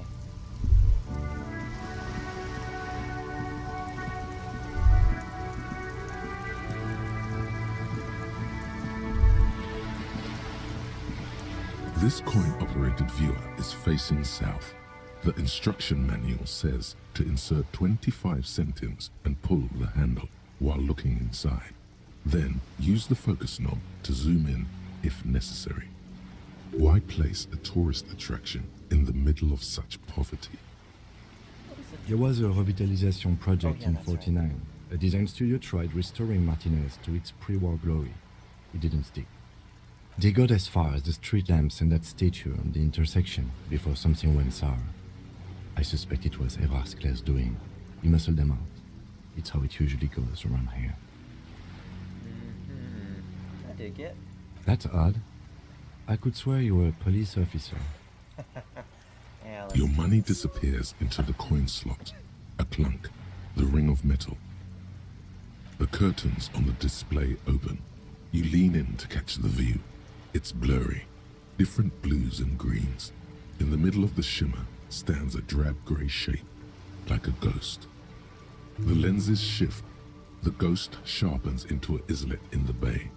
In the ruins, a man-made structure is visible, a half-sunken sea fort, its concrete almost reconquered by nature. It looks as if it was abandoned quite some time ago. Nothing but a rotten tooth remains of the anti-aircraft tower. A lonely birch tree grows out of it. There's some kind of ruins of a building out there. Really? I don't have the eyesight to make it out.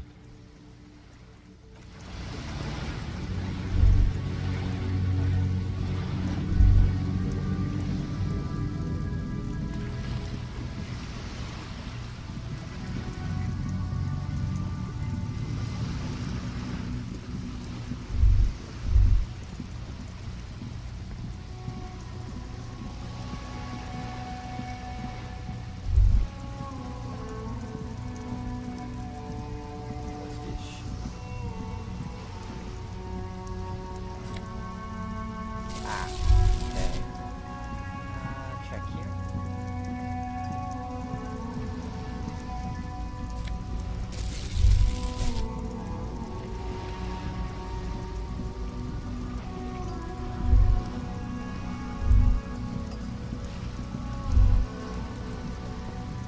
Yeah, might as well check in with her. You're back. Good. What can I help you with? Not an umbrella, I hope. I don't need one myself, you see. I could use a coat like that. The rain's freezing. Sadly, I need this one myself.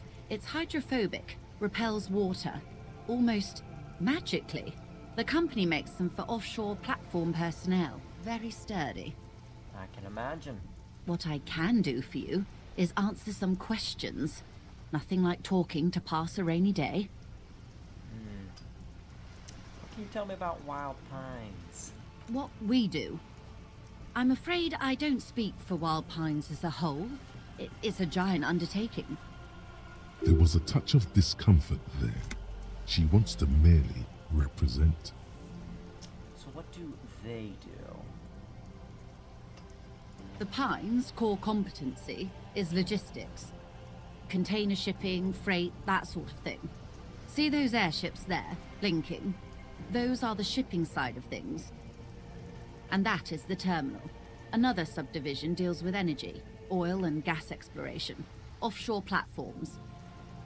The Wild Pines Group is one of the original Revacholian Indo-tribes. Companies awarded royal monopolies by the king, the suzerain himself, centuries ago. The king is long gone, but several of the Indo-tribes remain. Who are the other Indo-tribes? Saint-Baptiste, LUM, an unknown entity known as Brightest Star. Okay. You're in good company, it seems. Why, thank you. How much money does Wild Pines have? I'm not at liberty to discuss the company balance sheet, but I can tell you that last year, the company booked more than 20 billion real in revenue. Wow. Okay, yeah, well. 20 billion is a large number, but the conglomerate employs 72,000 people. They all need to be paid. Then there are capital improvements, interest payments. A conglomerate the size of the Wild Pines is like a shark. If it stops moving, it will die. Then what becomes of those 72,000 families? It's a tremendous responsibility. So where does it get all those billions? They started as an exploration and cargo fleet conducting trade between the Samaran and Insulindian Isolas 250 years ago, when pine ships explored the South Seminese and charted Lomantang on behalf of the suzerain. Centuries of care, deliberation, and madness have gone into this endeavor. Vessels pass through the great unrest to re-emerge with apricots in tow. The logic of the system is totalizing. It's taken everything from its employees to build it. Probably helps to start off with a royal monopoly. You know more than you let on. Certainly it helped, but most of the original Indo tribes have failed or been absorbed. To survive, Wild Pines had to grow and adapt. No suzerain did that.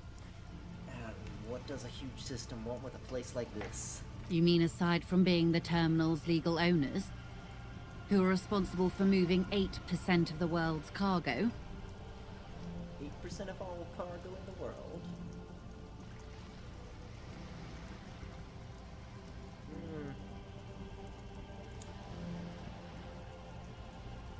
Yeah, fine. There are no minor cogs in the system. Each terminal must be accounted for, lest the entire system break. Every hiccup in such a system means thousands lose their jobs, the world over. I'm here to assure that doesn't happen. What can you tell me about the strike? Everything. Right up to, but not including, trade secrets. But what if I want to hear about trade secrets? First, you'd have to repeal the Emergencies Act of Trade in Aliments that gives me the right to silence. It's quite the octopus. The octopus that straddles Revachol, the Emergencies Act, is the cornerstone of post-war Revachol, inseparable from the world it created. How do I repeal it then? Why? By throwing off half a century of foreign domination under the Coalition.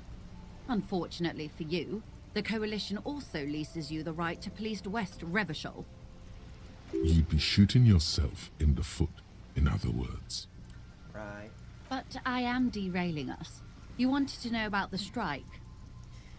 Alright, what's your role precisely? I believe the official title is Senior Labor Negotiator. In practice, I'm a grocery clerk. I relay the union's demands to Wild Pines and return with Wild Pines' counteroffer. And how are the talks going? They're not. That's the problem. The union stopped all negotiations a week ago, after that awful lynching took place. Wait, she just admitted that the lynching and the strike are connected. Now they won't even let me into the harbour. There's a 2-meter-20 racist behemoth blocking the gates. Oh, you mean Measurehead? Yes, Jean-Luc Measurehead. Ah, so the strike is connected. Yes, I believe there is a connection, but that's a subject for later. So how are the talks going before the lynching? Let's say I was not making the kind of progress I'd hoped for when I first arrived. And when did you first arrive? I arrived 3 weeks ago. Yes, in the middle of February. The bay was still partially frozen then. I prefer to do these things on site, like the RCM. Right, so you weren't making measurable progress and then mercs were sent in to help persuade things? But the strike began in December. I wasn't the original negotiator here. I took over after Mr. Gaumont hit a wall with Mr. Clare, the union boss. Mr. Clare refused to speak with Gaumont despite concessions he'd granted the union in prior negotiations. This isn't the first time the union has gone on strike? I would expect not. Heavens no. There have been 2 prior strikes. Both times the union won significant concessions, including overtime pay and a medical plan. This time their demands are more, I guess you could say, aggressive. Ludicrous even. It's meant. And what happened to Gaumont? Mr. Clare told him to... how did he put it? Fuck off, midget. Gaumont is short of stature, you see. Huh. Okay then. Yes. Keep in mind, this is a negotiator Mr. Clare has worked with before, and who was more than fair with him and the union. Alright, so what are the demands? There are leaflets everywhere, and banners. What did they say again? Oh yes.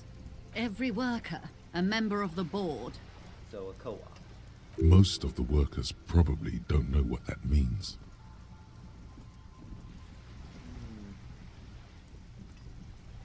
Seems like they have no idea about business. In its defense, another said, demand democracy.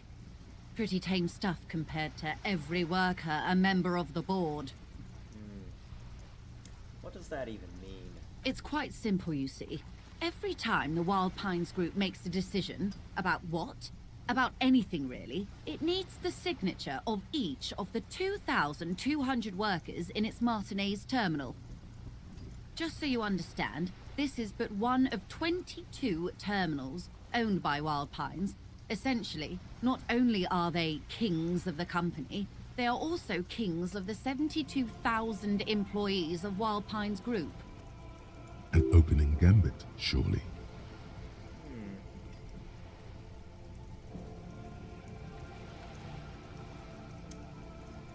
Okay.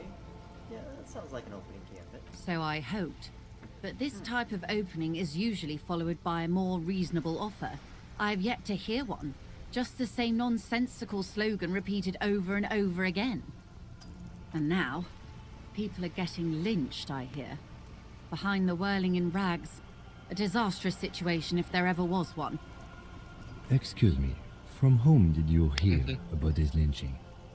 I first heard it from the boyer at the gates. The one whose very name advertises his aversion to work. I think he said it was, call me mañana. This checks out. No, wait. The chief negotiator heard it from a man at the gates.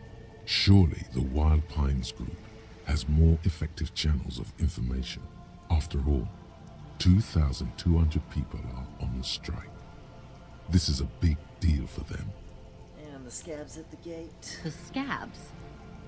You mean the huddled masses of Jamrock, come to plead for work where the union refuses to? Don't let her answer it herself.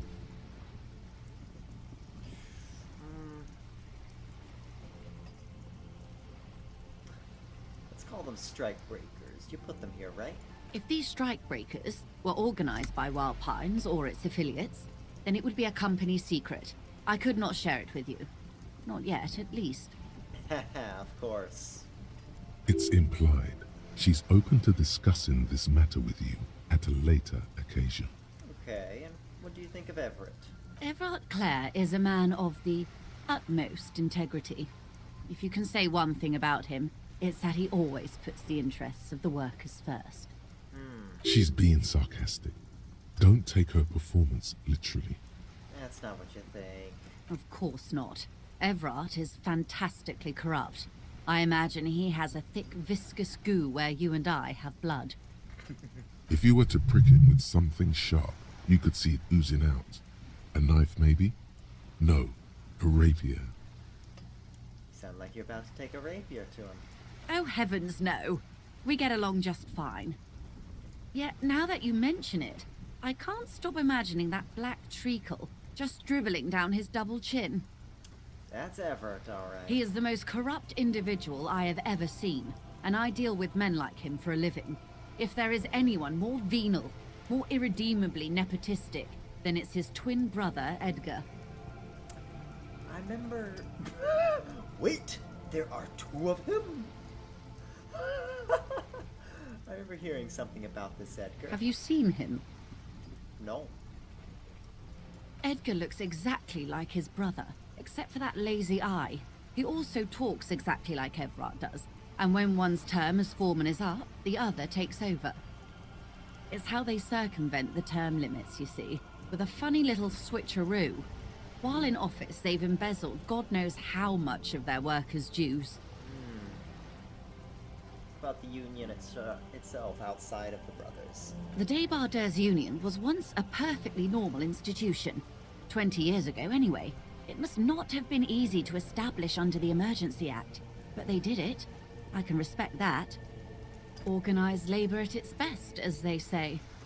Then something happened in the local chapter elections. The brothers Clare came and transformed it into a... how do you say? A mob. The Débardeurs are a crime syndicate. Sad as it may be, we are forced to cooperate with them. Refreshingly honest, officer. The company has tried appeasing in the past, but I'm afraid our concessions have only emboldened Everett and his brother. And your opinion, detective, if I may ask? I'm a curious and talkative person, you see. Would you say the Débardeurs Union is... basically a socialist mob. Thank you for being candid. Sadly, Wild Pines have cooperated with what amounts to a crime syndicate for 2 decades. However much you feed the wolf always hungers. One more thing, you said something happened in the election. I'm glad you asked. There was a woman, the previous forewoman of the union. She disappeared. Elizabeth? Disappeared? Yes. On the last day of the local chapter elections, her daughter phoned in and said she wasn't running anymore, or coming to work. Ever. End of story. This forewoman, her name? Sadly, the company records do not even give a name. She's just forewoman in private correspondence, Holly. I don't even know if it's a sir or given name, and I don't have access to the union's files. Some kind of extortion, probably? Indeed. The company suspects foul play, but there's nothing they could do. It was a union matter. The point of the presentation is, these kinds of things happen around the Clares. Watch out when you're dealing with him.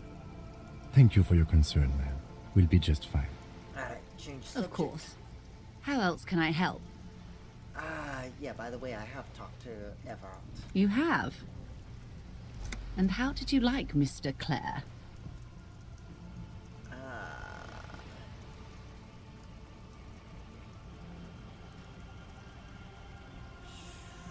Let's see. It's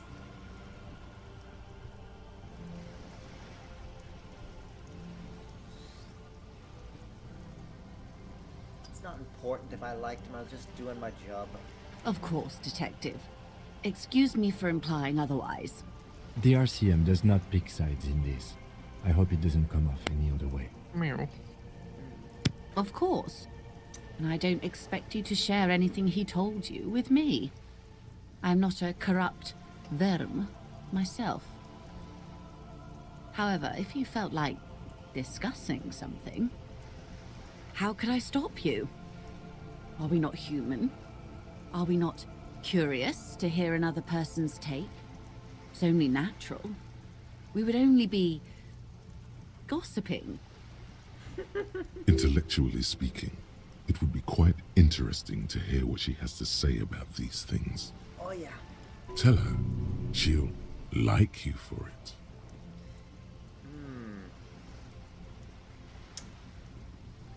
let's see. He asked me to open a door. A referral, you mean? I take it this was for someone in the RCM. Don't answer that. No, I mean like a real door. Oh my. A real door? The lieutenant does not say anything, but you hear the nylon of his jacket rustle as he looks at you. Helped scare someone from Mr. Clare. My. What I'm hearing is you inspected a premises because you suspected that it was involved in the narcotics trade. Correct. And yes. in the process, you turned up some information relevant to your investigation. Only from Everard, surprisingly. Her bartering mind cannot fathom that you didn't ask anything in return. Frankly, what was done was not pretty at all, but neither was it illegal, and it was not for nothing. I advise you to be very selective with what information you choose to share. This may have consequences beyond our line of sight.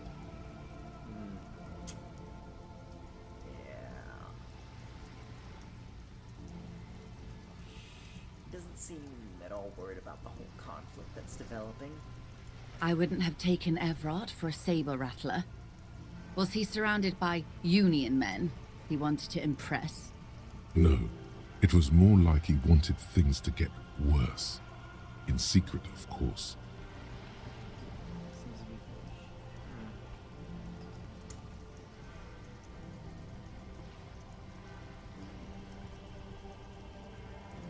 Number 2, yeah. Or he wants you and me to believe he wants to go to war.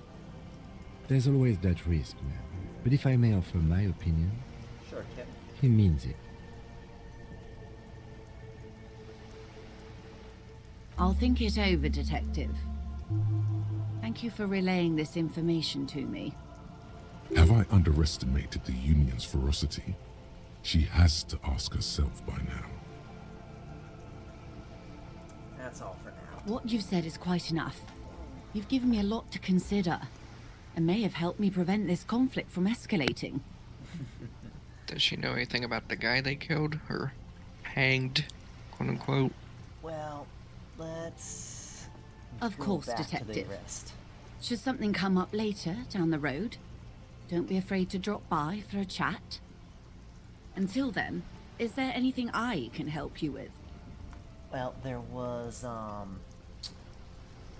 about the tattoos. I wanted to ask her about those, but she doesn't know. She didn't want to discuss That's them the man who was killed. Oh. I'm afraid this is a discussion for once we've cleared the lynching question.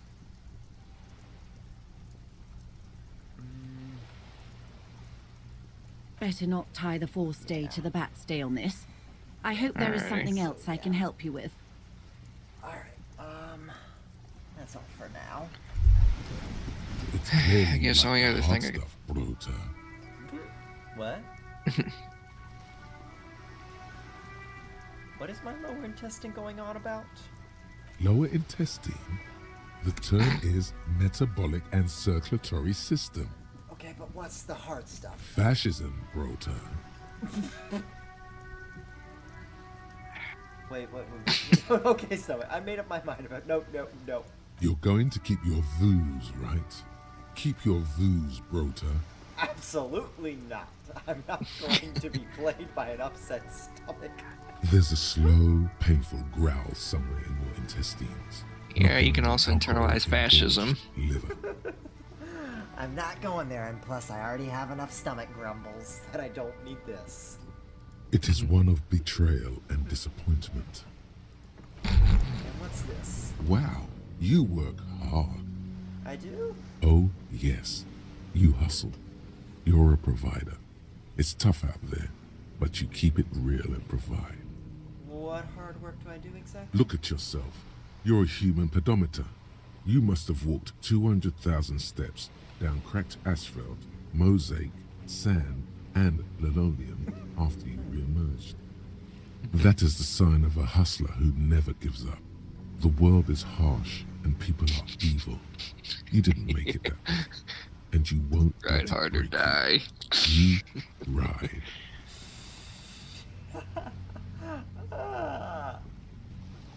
That's just what it's like. Life and death. But you got gills on your side, baby. Got those black papers with the faces of the innocents on them. You bring in the Franco Negros and the Solas. Okay. It ain't easy, but you do it. Day in and day out. You didn't make the rules, but you won't lose. You're a cop, and a sprinter, and a money printer. Oh, and then there's pawning off to that suspicious Roy guy. Yeah, you're in the sales business. Shake 'em for shit and then pawn it off. Law officer style. And that giant novelty check. Wasn't easy getting that giant novelty check from Everard. Took some ingenuity to get into the harbor, but you got in, and you took that bribe as hard as any cop's taken it. Okay. Sure. And has it been easy?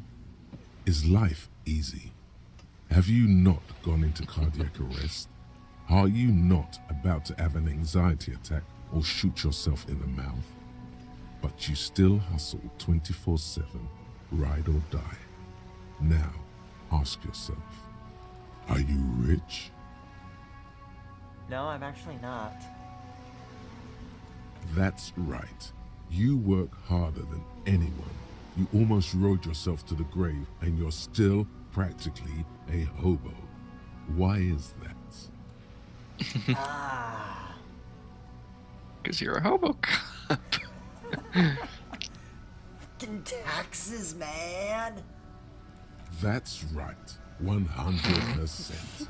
Fucking G-Man's got his jam-covered sticky fingers in your pocket, stealing from you every time you buy, sell, walk, talk, fart, so much as sneeze. Aren't taxes almost non-existent in the Gotham estate that is Revachon? Really? Every time? Wait, I thought there were no taxes.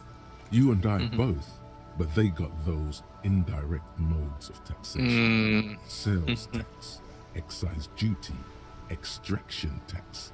This tax that doesn't even have a name. Plus, there's the stuff people in other countries pay for that makes them ask for more money from you here. The Gotham estate's a myth. In total, the coalition government is taking 98% of all your money.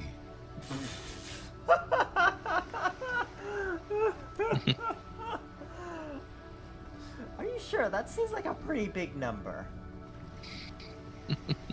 What are you not sure about?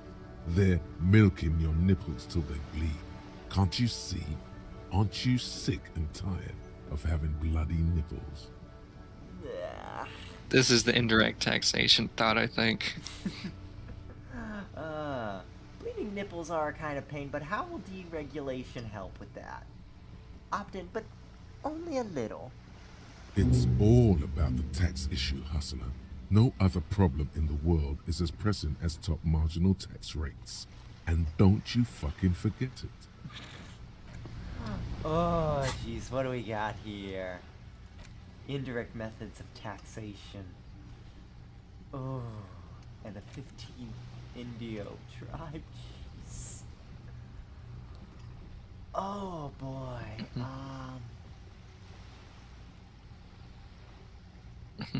That's interesting. Might have to look into that later. Indo tribe.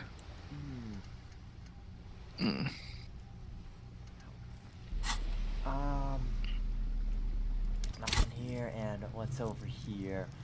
Wasn't there something with electro... Oh yeah, that's... Electrochemistry? Yeah, and then there was empathy for Kuno as well. Oh, wow, your authority's -2. Yeah, because I'm wearing the, The ledger? Yeah. Why are you holding the ledger, then? Because it also gives +1 in Inland Empire and empathy. Oh. I think at some point you do still need to talk to Titus and them. Yeah. Don't you? Yep. I don't have anything else to boost my authority, though, besides removing that, so... Or I went up, but... was there something else I needed to check? Map. Fractured bull. Oh yeah, the hand-eye coordination. Tommy Lee.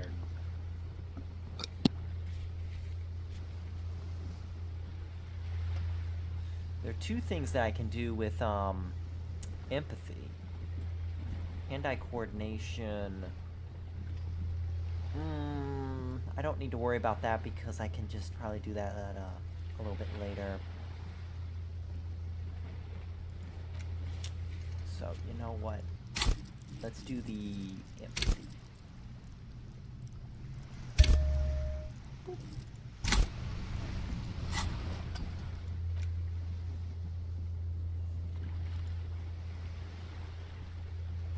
Give Kuno another try, and also Tommy. Tommy. Who was Tommy, really?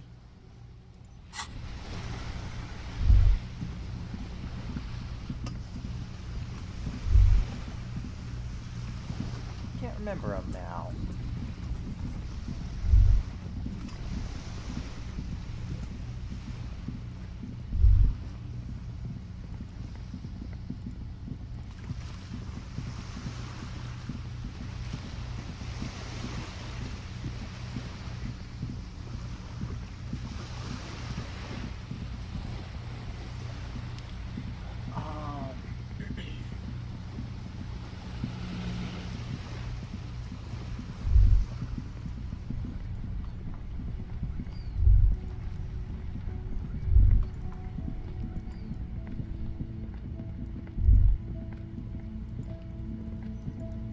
Hey, Kuno, let me have another jab at ya. Got my clipboard here. Let me poke ya. Fuck does Kuno care? Woof! Why is it... Really that low?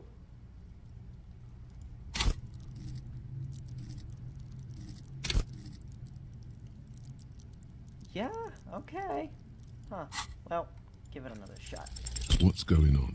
Is an ungovernable youth on your crime scene, throwing around incendiary language, trying to push your buttons. Like you don't have enough on your plate. You feel a sudden surge of self-pity coming on.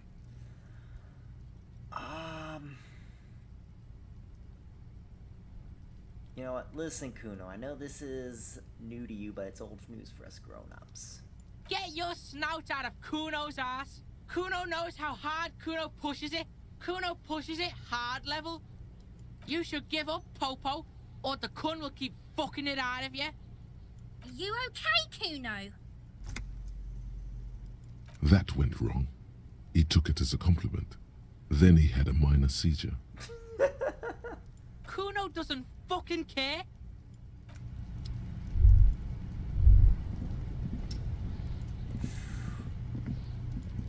Now, figure out who this Tommy is.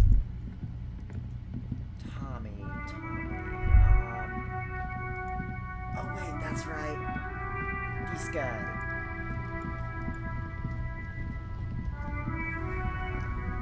Still here, stuck in this damn jam, my man. What's up? Give it a roll. Ease into it. Nah. Don't go too far. This seems like a personal matter. Man, nothing's troubling me. Just the usual Lorman tropes and hopes, the road and the rhymes. This jam ain't helping either. That all the beans you got, Tommy? Damn, it really is hard to talk, man to man. Got some spare change? Huh? Oh. No, I ain't got any money. They don't want to pay for unfinished work. They who? The bosses, man. Yeah. Sounds like a good arrangement for them. Yeah, it sure ain't good for me. Or you. I'd spare a coin or two for a city cop down in his luck. If I had, say, 4 myself. That's all. Oh, great, I got the communism achievement.